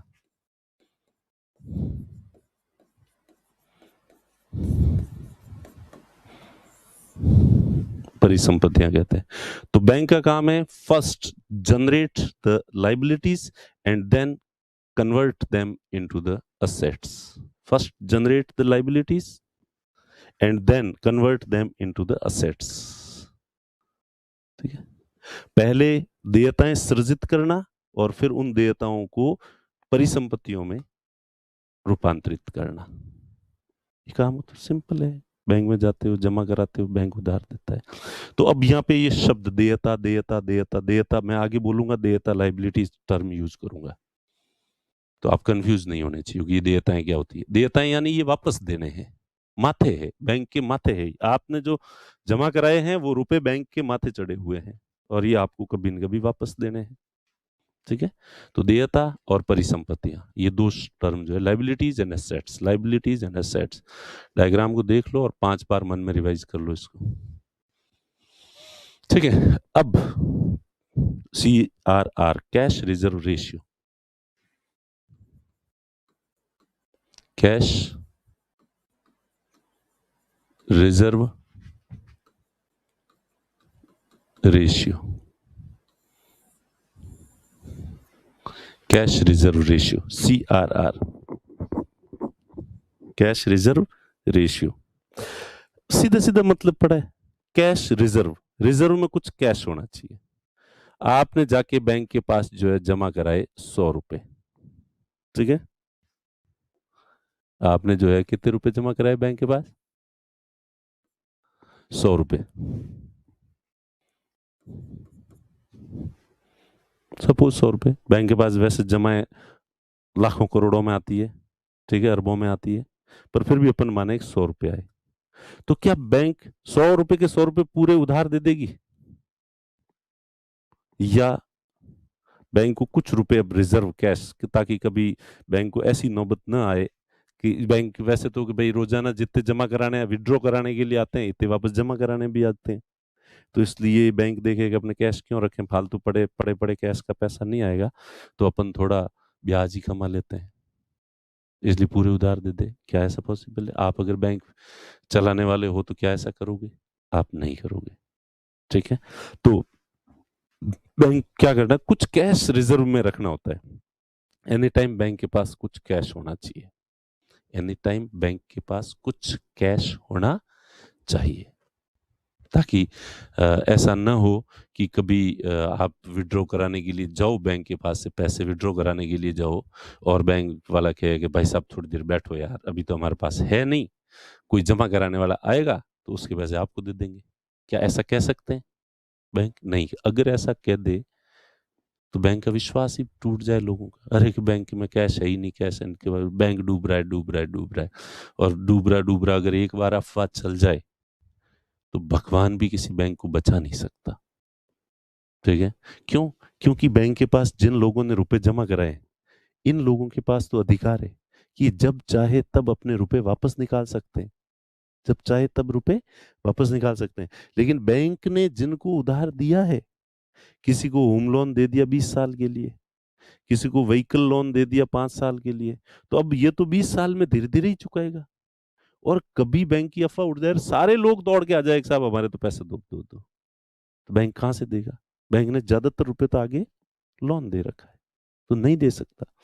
नहीं दे सकता तो बैंक को हाथ खड़े करने पड़ेंगे साहब, नहीं, और बैंक दिवालिया हो जाएगा। ठीक है? ऐसी स्थिति नहीं आनी चाहिए कि बैंक के पास कभी कैश खत्म हो। जितने लोग मांगने के लिए आए, उस लोग हाँ भाई साहब ये ले जाओ, ये ले जाओ, ये ले जाओ, हमेशा ऐसे कॉन्फिडेंस दिखाना पड़ता है बैंक को। और पर पूरा कॉन्फिडेंस भी तो काम का नहीं है, होने भी तो चाहिए, जेब में गर्मी भी तो होनी चाहिए, कैश भी तो पड़ा होना चाहिए। तो इसलिए आरबीआई ने एक नियम बना रखा है कि बैंक के पास जितने भी रुपए आएंगे उसमें से कुछ कैश रिजर्व में रखना पड़ेगा बैंक को। कुछ कैश क्या करना पड़ेगा? रिजर्व में रखना पड़ेगा बैंक के। और आरबीआई ने कहा ये हमारे पास रिजर्व जमा करा दो, आप, आपको जब भी जरूरत पड़े ले जा सकते हो, आप बीच में कभी भी ले जाओ। ठीक है? जरूरत पड़े ले जाओ, वापस दे दो, जब नहीं है वापस हमारे पास रख लो और मुझे वापस ले जाओ। ठीक है? और ये हिसाब हर 15 दिन में एक बार, 15 तारीख को और 30 तारीख को जो है हिसाब होता है। आरबीआई पूछती है टोटल तुम्हारे पास कितनी जमाएं आई है, कि इतनी, इतने का इतना कैश है तुम्हारे पास या नहीं है, कि साहब है इतने का, तो चलो लाओ जमा कराओ। देखे शाम 15 तारीख की शाम को जमा कराने पड़ते हैं कि इतने 4%, तो सीआरआर 4% है, कितने हैं 4, और शाम को जमा करें, सुबह भले वापस ले लो आप, फिर वापस हिसाब देना पड़ेगा, 30 तारीख को देखी जाएगी कि कितनी जमाएं हैं। ठीक है? तो अब इससे कहते हैं कैश रिजर्व। तो कैश रिजर्व में होना चाहिए। तो ये कहाँ जमा होते हैं? आरबीआई के पास जमा होते हैं।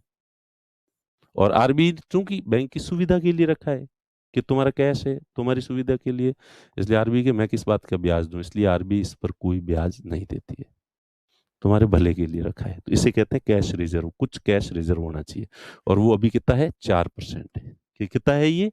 4%। तो इसलिए 100 रुपए में से 4 रुपए आरबीआई के पास जमा कराने पड़ेंगे, बाकी वाले उधार दे सकता है बैंक। एक तो ये हो गया। अब दूसरा है स्टैट्यूटरी लिक्विडिटी रेशियो।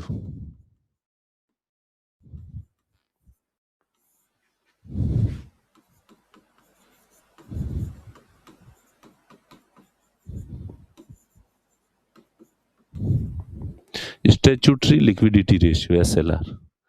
स्टैट्यूटरी का मतलब होता है कानूनी, वैधानिक। लिक्विडिटी तरलता अनुपात, वैधानिक तरलता अनुपात। यह है नकद आरक्षित अनुपात। ठीक है? अब ये आप लोगों में से कईयों को लगा होगा कि 100 रुपए में सिर्फ 4 रुपए रिजर्व में रखे कैश, बाकी वाले दे दिए, 96 उधार दे देंगे, तो 4 रुपए तो सफिशियंट नहीं है। कभी ऐसा भी हो सकता है कि लोग विड्रॉ कराने वाले इतने ज्यादा आ गए कि ये 4% भी खत्म हो गया आपका तो कैश, अब क्या करोगे? तो इसलिए कोई प्लान बी भी तो होना चाहिए ना। प्लान ए अगर सफल नहीं हो तो प्लान बी होना चाहिए। तो प्लान बी ये है कि आरबीआई ने कह रखा है कि सभी बैंकों को अपना 18% तरल परिसंपत्तियों के रूप में रखना होगा, लिक्विड एसेट्स के रूप में रखना होता है। All banks have to maintain certain percentage of their net liabilities into a liquid assets। ठीक है? सभी बैंकों को अपनी कुल जो जमाए हैं, आए हैं लोगों के पैसे, उसका 1% तो, 4% तो आरबीआई के पास जमा करा दो, और 18% जो है लिक्विड असेट्स के रूप में रखो। अब ये नई टर्म आ गई आपके लिए यार कि ये लिक्विड असेट्स क्या होती है? तरल परिसंपत्ति।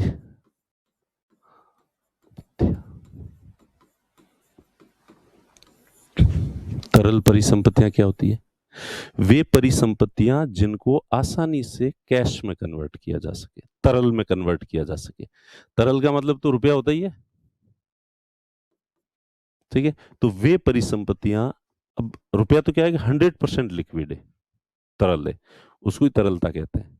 लेकिन दूसरी ऐसी चीज जिसको जब चाहो आप कैश में कन्वर्ट कर सकते हो, तो बताओ देखें कौन सी चीज होती है वो, जो बहुत तरल होती है, जब बेचना चाहो तब बिक जाए और पैसे आ जाए। बता भाई। गोल्ड, वेरी गुड, सबके दिमाग में गोल्ड आया। इसलिए हमारे पूर्वज इसीलिए इतने समझदार थे कि वो गोल्ड में इन्वेस्ट करते थे, सोने में इन्वेस्ट करते थे। इससे कई फायदे होते थे। सबसे पहले तो गोल्ड जो है लिक्विड एसेट है। आपको जब भी रुपयों की जरूरत पड़ती है, देखो बिकने को तो प्लॉट भी बिक जाता है, टीवी भी बिक जाती है, पंखा भी बिक जाता है, लेकिन प्लॉट, टीवी और पंखा एक तुम तो एकदम से नहीं बिकेंगे, ग्राहक ढूंढना पड़ेगा। दूसरा, उस जो मार्केट में रेट होती है उसमें नहीं बिकेंगी। डेप्रिसिएशन जो है, 50,000 का टीवी है, तुम्हें इमरजेंसी में बेचना है, 10-15,000 में बिकेगा, तो वो लिक्विड एसेट नहीं है। ठीक है। सोना जिस दिन बेचना है आपको उसी दिन बेच सकते हो, और जो मार्केट में रेट चल रही होती है उस पर कोई डेप्रिसिएशन नहीं होता। ऐसे नहीं कहता वो खरीदने वाला, भाई साहब यार ये सोना तो सेकंड हैंड है, आपने 10 साल पहले खरीदा था, इसके गहने बढ़ा दिए, सेकंड हैंड है इसलिए मैं अब, वैसे तो सोने के भाव तो 50,000 रुपये तोले के हैं, पर चूंकि ये पुराना है इसलिए मैं 40,000 दूंगा, ऐसे नहीं कहेगा। सोना कभी सेकंड हैंड नहीं होता। ठीक है। तो इसलिए उसमें डेप्रिसिएशन नहीं होता, मूल्य में कमी नहीं होती, और जो भी बाजार में मूल्य होता है उस पर तुरंत बिक जाता है। ठीक है। उसे तरल परिसंपत्ति, और इसके उदाहरण, तो तरल परिसंपत्तियों का जो उदाहरण है एक तो सोना है, गोल्ड है। ठीक है। एक जो है वो शेयर है, शेयर किसी कंपनी का शेयर, रिलायंस का शेयर है आपके पास, जब बेचना है शेयर बाजार में जाओ और जो रेट है फट बिक जाएगा और आपके पैसे आ जाएंगे, आपको पैसे मिल जाएंगे। बॉन्ड है। अब शेयर क्या होते हैं, बॉन्ड क्या होते हैं, ये कैपिटल मार्केट में पड़ेंगे, अभी नहीं। ठीक है। तो बॉन्ड भी होते हैं, तो वो जब चाहो बेच दो, तो ये तरल परिसंपत्तियों के उदाहरण है। ठीक है। प्रतिभूति, सिक्योरिटी, इन दोनों को जो है सिक्योरिटी कहते हैं, प्रतिभूति कहते हैं। अपने को इस शब्दों का मतलब क्या होता है उससे कोई लेना देना नहीं है, आपको तो शब्द याद करना है, क्योंकि इनका जो मतलब है समय आने पे वो आपको बता दिया जाएगा। ठीक है। तो अब क्या है, अब वापस चलते हैं पीछे, लिक्विड एसेट्स समझ आ गई, ये तरल परिसंपत्तियां हैं। तो अब ये भी परिसंपत्तियां हैं। अब बैंक ने होम लोन दे दिया, लेकिन ये तरल परिसंपत्ति नहीं है, इसे जब चाहे वापस नहीं ले सकता, लेकिन बैंक को अपना एक निश्चित प्रतिशत तरल परिसंपत्तियों के रूप में रखना चाहिए। यानी जितने भी 100 रुपए आए हैं तो 4 रुपए तो कैश रख लिए, और 18 रुपए की गवर्नमेंट के बॉन्ड खरीद लिए, जिसपे सरकार ब्याज देगी। सरकार को उधार दे दिया, सरकार ने बदले में बॉन्ड दे दिए। ठीक है, जेम्स बॉन्ड, कि ये ले इतने सारे जेम्स बॉन्ड ले लो, बैंक ने ले लिए। अब ये बॉन्ड शेयर बाजार में जब भी बेचना चाहो बेच दो, तो अब सरकार, बैंक के ब्याज भी आ रहा है सरकार से, और फिर ये जो बॉन्ड है सरकार का, ये पड़ा है बैंक के पास में, और अगर कभी ये कैश खत्म हो और इमरजेंसी में बैंक को और ज्यादा कैश की जरूरत हो, तो चूंकि लिक्विड है इसलिए इसको फटाक से शेयर बाजार जाए, बैंक गई शेयर बाजार, हाथों हाथ बेचे, और ये आए 5 मिनट में, तो बैंक के खाते में रुपए आ गए, कैश आ गया। तो ये है प्लान बी। कभी भी बैंक के पास कैश खत्म नहीं होना चाहिए। खत्म होने की स्थिति हो तो उसके लिए ये दो उपाय है, सीआरआर और एसएलआर। सीआरआर प्लान ए, जिसमें सीधा सीधा कैश ही रख लो, अब रिजर्व में रखो एनी टाइम, और एसएलआर, अगर वो भी कैश कम पड़ रहा हो तो कुछ जगह, ऐसी जगह पैसे इन्वेस्ट किए हुए होने चाहिए कि तुरंत वापस ले सको।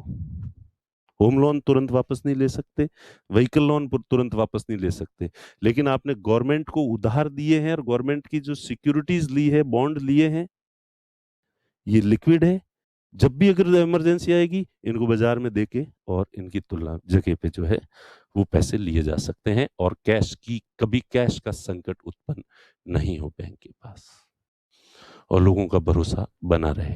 तो ये होता है सीआरआर और एसएलआर। ठीक है। उसके बाद ओपन मार्केट ऑपरेशन, और ये बाद में पढ़ेंगे। तो अभी यहां तक मैंने आपको समझा दिया है, तो ये चीज लिखवा लेता हूं मैं। चलो लिखो, देखें, एक एक चीज लिखो। बैंक रेट,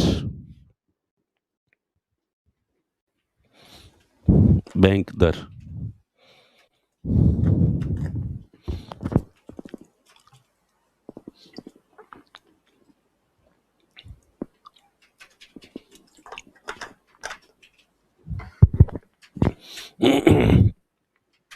क्या है इनके कमेंट वगैरह बैंक रेट के। अब थोड़ी सी अब दूसरी बातें कर लेते हैं, नॉर्मल बातचीत, कोई क्वेश्चन के अलावा कोई हो तो दो दे के मुझे, 1 मिनट, कोई अच्छा कमेंट हो तो थोड़ा आपसे बातचीत करते। कल ये लिखवा दूंगा, आज समझाया है, कल दोबारा रिवीजन हो जाएगा, क्योंकि सबसे महत्वपूर्ण है, आपके एग्जाम में यही क्वेश्चन पूछे जाएंगे।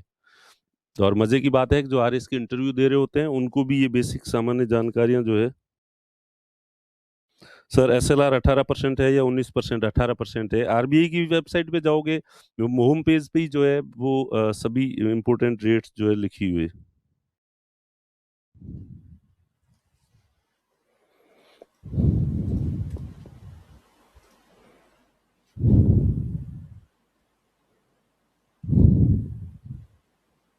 सर प्लीज मॉर्निंग में 7 बजे से।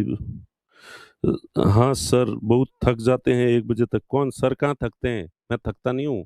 मेरे तो गला खराब रहता है, इसलिए मैं कंट्रोल करता हूँ। जोश, फिर भी जोश में आ जाता हूँ, फिर मैं ज़्यादा बोलने लग जाता हूँ। ज़्यादा बोलने लग जाता हूँ, दूसरे दिन मेरा गला बैठ जाता है, फिर मैं सोचता हूँ यार क्लास बंद करूँ या क्या करूँ। Very good, gold gold gold, SDR gold gold, सबने गोल्ड लिखा है। तरल परिसंपत्ति, अच्छा किसी को, किसी ने भी शेयर या बॉन्ड ये नहीं लिखा।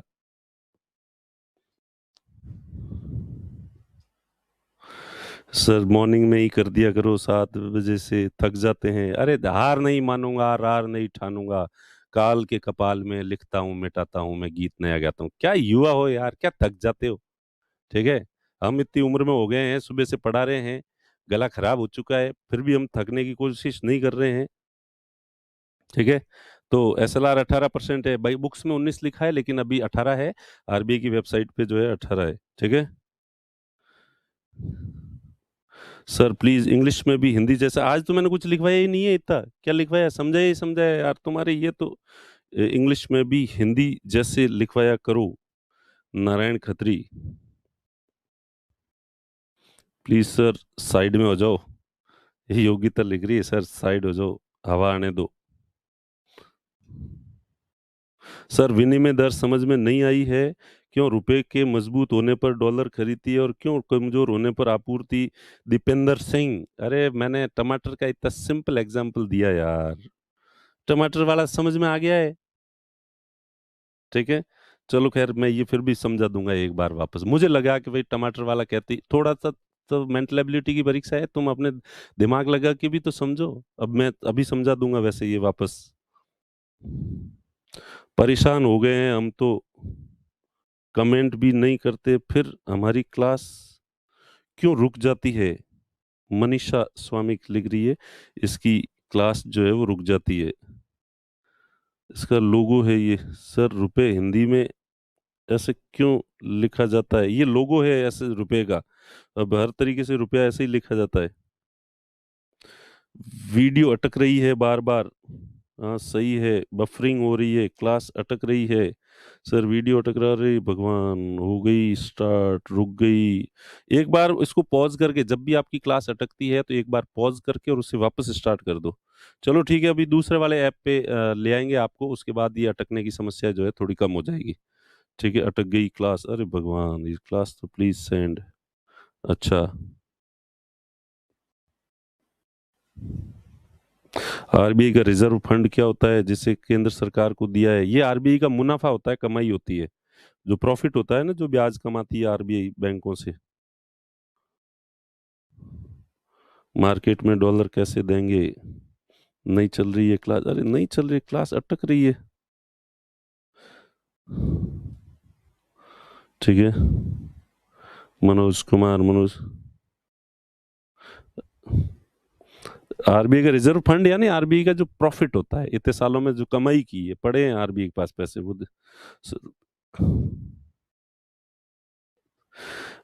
प्राची अग्रवाल लिख रही है कि सर रुपए को डॉलर के इक्वल क्यों नहीं कर सकते?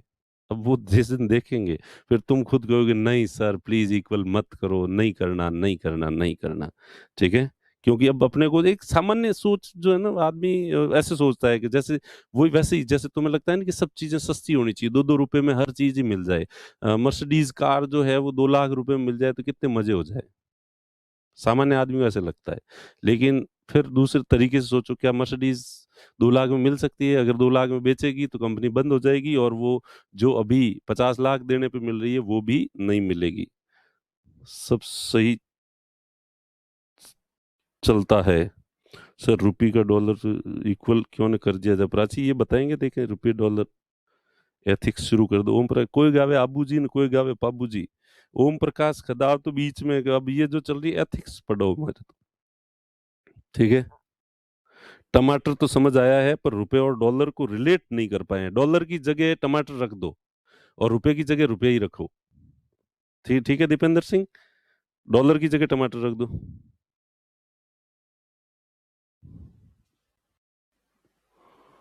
नीलम लिख ले, ये सीआरआर और एसएलआर होने पर भी बैंक बैंकरप्ट क्यों होते हैं? कौन सा हुआ है? तुमने तो, तुम्हारी उम्र में तो अभी तक हाल ही के दिनों में तो कोई हुआ नहीं है। बताओ देखें कौन सा हुआ है, तुम यूं ही सवाल पूछते हो।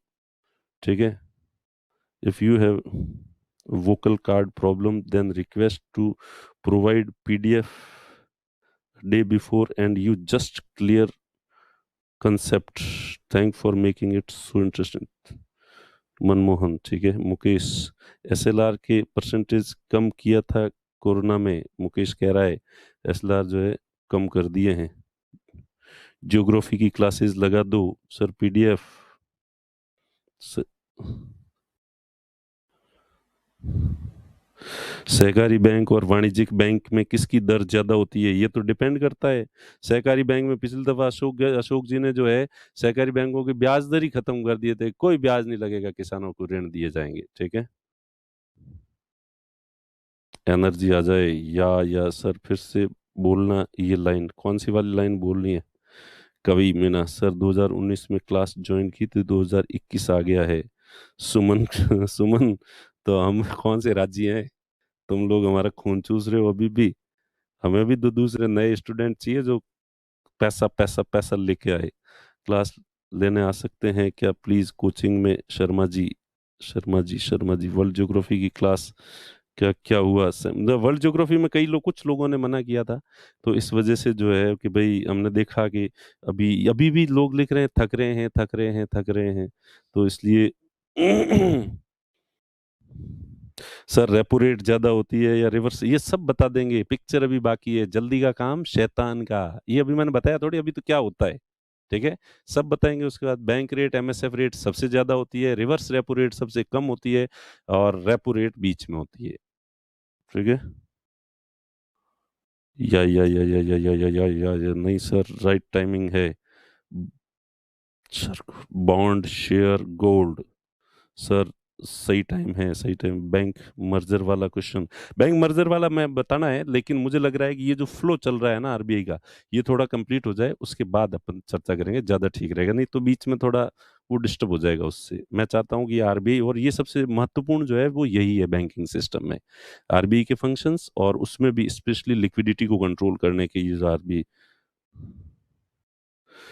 गफार खान, सर ये 18% और 4% हमेशा फिक्स है क्या? नहीं नहीं, फिक्स नहीं है 18% और 4%। अभी कई मजे हैं, आगे देखेंगे। 1991 से पहले ये 15% और 35% होते थे। 50% तो बैंकों को वहीं रखना होता था। आगे देखेंगे, देखेंगे तो। ठीक है, महेंद्र सिर भी कह रहा है सर नाना बेड़ा हमारे गांव के पास में है, तो पास में है तो बोलते हैं, तुम्हारे वहाँ कहावत होगी कि भाई नौना कटे नौना तो बेड़ा कने है, ओपो कने है कौन? सर अभी रेपो रेट क्या है? ठीक है, अभी सब बता दूंगा मैं। Repo rate, reverse repo rate, ये याद करने की वैसे जरूरत है नहीं। ठीक है, 4% के आसपास है। ठीक है, कोचिंग में शर्मा जी और पढ़ाओ सर। और नहीं, मेरा गला बैठ रहा है सर। बिटकॉइन भी हो सकता है क्या? नहीं नहीं नहीं, बिटकॉइन को जो है कोई भी अथॉरिटी ने अभी तक स्वीकार नहीं किया है। ये प्राइवेट लोग ही इसके ऊपर सट्टा खेल रहे हैं। ठीक है, बिटकॉइन के बारे में भी कभी चर्चा करेंगे, पहले ये थोड़ा बैंकिंग सिस्टम समझ लेते हैं। सर कभी सोचा नहीं था कि आपसे इकोनॉमी पढ़ पाएंगे। Thank you sir, thank you मेरी इतनी तारीफ करने के लिए। शेयर तो कभी लॉस में चले जाते हैं तो बैंक कैसे पैसे ले सकती है, तो इसलिए बैंक शेयर नहीं खरीदती है। अपन देखेंगे अभी, अभी मैंने बताया नहीं, अभी तो डेफिनेशन वैसे समझाइए। इंडिया के अंदर जो है उसमें गवर्नमेंट की सिक्योरिटीज बॉन्ड ही खरीदने पड़ते हैं, और वो कम ज्यादा तो महंगे सस्ते हो सकते हैं, सस्ते हो सकते हैं तो वापस महंगे भी हो सकते हैं, महंगे होते हैं तो ज्यादा फायदा भी हो सकता है उसमें। तो ठीक, रुपए की वैल्यू डॉलर से ज्यादा क्यों नहीं अंकित? आरपीएस नहीं होनी चाहिए ज्यादा। ठीक है, अब मैं एक बार वो समझा देता हूं कि भाई डॉलर की जो एक्सचेंज रेट है, ये मार्केट है, ये डॉलर है, ये रुपया है। ठीक है, अगर, और ये जो नियम है आपको पता है, डिमांड सप्लाई। ठीक है, और आपको ये भी पता है कि if demand is greater than supply, और if demand is less than supply, ये दोनों चीजें जो है आपको पता है। डी का मतलब डिमांड, एस का मतलब सप्लाई, और ये ग्रेटर और ये लेस देन डी। तो महंगाई, महंगी कोई चीज महंगी कब होती है? महंगी जब होती है जब डिमांड ज्यादा होती है उसकी। और मैंने कहा कि रोजाना कौन कौन, विदेश से आने वाले पर्यटक, ठीक है, और निर्यात करने वाले लोग, और निवेशक, ये क्या करते हैं? ये डॉलर लेके आते हैं और ये डॉलर की आपूर्ति करते हैं, सप्लाई करते हैं। ठीक है, फिर वापस इसका उल्टा, हमारे पर्यटक जो बाहर जाते हैं, बाहर जाने वाले, ऐसे लिख देना, देश से बाहर जाने वाले। ठीक है, दूसरा निर्यात की जगह आयात करने वाले। तीसरा अडानी, लिख देता हूं, जो ऑस्ट्रेलिया में खूब निवेश कर रखा है। ठीक है, सीरम इंस्टीट्यूट वाला भी अब ब्रिटेन में जाके और बड़े बड़े प्लांट लगा रहा है, वहां जाके कर रहा है। तो ये सब है, ये डॉलर की मांग करते हैं। मैं जब भी विदेश जाता हूं तो मैं डॉलर की मांग करता हूं। तो ये तो है डॉलर खरीदने वाले, ये है डॉलर बेचने वाले। इसलिए मार्केट में डॉलर खरीदा और बेचा जाता, डॉलर खरीदा बेचा जाता, बस इतना ध्यान रखो।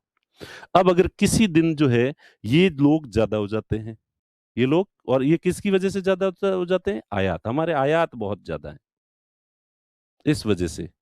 इन दोनों को तो कंट्रोल कर देती है सरकार, लिमिट है इसमें, $10,000 से ज्यादा एक आदमी ले जा ही नहीं सकता कि यही देख ले एफिल टॉवर। ठीक है, और विदेशों में निवेशकों पर भी बहुत सारे रोक है, लेकिन आयात का क्या करें, ज्यादा करनी पड़ती है। इसलिए डॉलर की हमारे देश में डिमांड ज्यादा होती है, जबकि ये बेचने वाले कम आते हैं। तो डॉलर, ये जो खरीदने के लिए गए, खरीदने वाले ज्यादा थे, बेचने वाले कम थे। उस दिन डॉलर की बेचने वाले कम थे, कम डॉलर बिके। ठीक है, अब मैं ही जो है वापस, अभी मैंने खरीदे, मैं यूरोप गया, मैं यहाँ से $10,000 लेके गया था, $8,000 मेरे खर्च हो गए। फिर वापस आऊंगा तो मेरे डॉलर यहाँ किस काम के? और मैं रख भी नहीं सकता, सरकार ने कि कोई भी डॉलर को नहीं रख सकता, लीगल नहीं है, दो एक महीने तक की छूट है, उसके बाद नहीं रख सकते। ठीक है, तो मुझे वो वापस बेचना पड़ेगा। तो इस तरह से डॉलर एनी टाइम बाजार में खरीदा और बेचा जाता है, जिस तरह से टमाटर खरीदा और बेचा जाता है। अब अगर डॉलर की डिमांड ज्यादा हो गई, डॉलर की क्या है, डिमांड ज्यादा है, खरीदने वाले ज्यादा है, बेचने वाले कम है, तो चीज डिमांड जो है, डॉलर कम है मार्केट में और खरीदने वाले ज्यादा है, तो डॉलर महंगा हो जाएगा, डॉलर मजबूत हो जाएगा। कब मजबूत होता है डॉलर? जब डॉलर की डिमांड ज्यादा होती है। अब ये है आरबीआई, आरबीआई के पास 610 अरब डॉलर पड़े हैं। कितने पड़े हैं? 600। तो आरबीआई क्या करेगी? मार्केट में डॉलर बेचेगी, डॉलर बेचेगी। आरबीआई अपने बैंकों को कहेगी कि लो ये मार्केट में तुम खुद बेचो। तो आरबीआई खुद विक्रेता के रूप में आ जाएगी, सेलर के रूप में आ जाएगी, वो भी बेचेगी। तो अब ये खरीदने वाले ज्यादा थे, डिमांड ज्यादा थी, सप्लाई कम थी, लेकिन इधर आरबीआई और इनके साथ खड़ा हो गया और इन्होंने सप्लाई बढ़ा दी, तो डॉलर मार्केट में ज्यादा हो गया।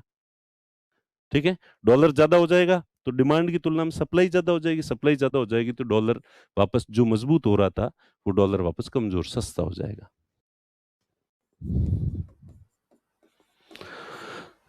ठीक है, तो अब सस्ता, कई बार आरबीआई ज्यादा सप्लाई कर दी, डॉलर ज्यादा सस्ता हो गया, रुपया ज्यादा मजबूत होने लग गया।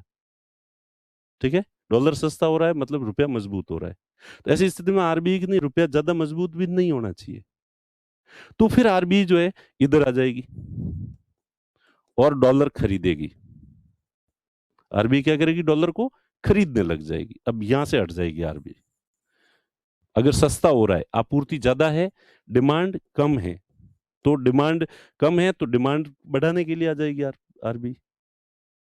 जो चीज कम है उस तरफ आरबीआई आ जाती, खुद डॉलर को बेचती है। तो अब जब रुपया मजबूत हो रहा है, इसका मतलब डॉलर कमजोर हो रहा है। ठीक है, कमजोर हो रहा है। कमजोर क्यों हो रहा है, डॉलर की सप्लाई ज्यादा है, तो आरबीआई डॉलर की डिमांड करेगी। रुपया मजबूत होता है तो आरबीआई डॉलर की डिमांड करती है, खरीदती है, ताकि डॉलर मजबूत। आरबीआई जिसकी डिमांड करेगी वो चीज महंगी हो जाएगी। ठीक है, तो रुपया जब मजबूत हो रहा है, इसका मतलब डॉलर कमजोर हो रहा है। कमजोर हो रहा है तो आरबीआई आएगी और डॉलर को खींच के रुपए के बराबर लाएगी। खींच के बराबर लाने के लिए इसकी डिमांड करनी पड़ेगी। फिर डॉलर मजबूत हो रहा है, रुपया कमजोर हो रहा है, तो आरबीआई क्या करेगी, रुपए को खींचेगी ऊपर, कि अरे काम मर रहा है तो कमजोर क्यों हो रहा है, खींचेगी। खींचने के लिए क्या करना पड़ेगा, डॉलर की, रुपए की डिमांड करेगी, रुपया खरीदेगी। रुपया खरीदने के लिए बेचेगी क्या, डॉलर। तो डॉलर बेचेगी, रुपया खरीदेगी, तो रुपया मजबूत हो जाएगा, बराबर हो जाएगी। और अब भी नहीं आया है तो फिर वैसे तो टमाटर वाले से ही आ जाना चाहिए था तुम लोगों को।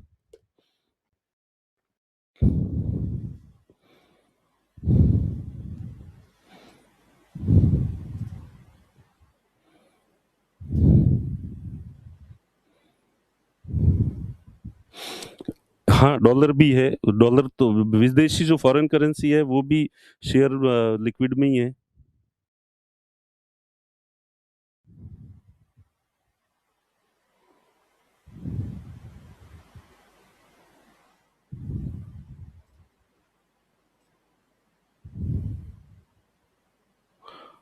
गोपाल बिश्नोई, सुमन कह रही है कि 2-3 घंटे चलने दो इकोनॉमी की क्लास।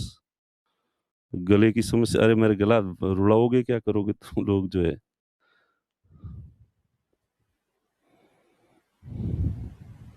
सर मारवाड़ी में मुहावरे बोलते हो तो अच्छा लगता है।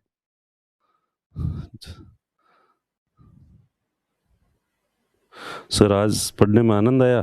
चलो थैंक यू आप लोगों ने इतने अच्छे पॉजिटिव कमेंट के लिए। और चलो ठीक है, मिलते हैं फिर कल की क्लास में, देखें। ठीक है।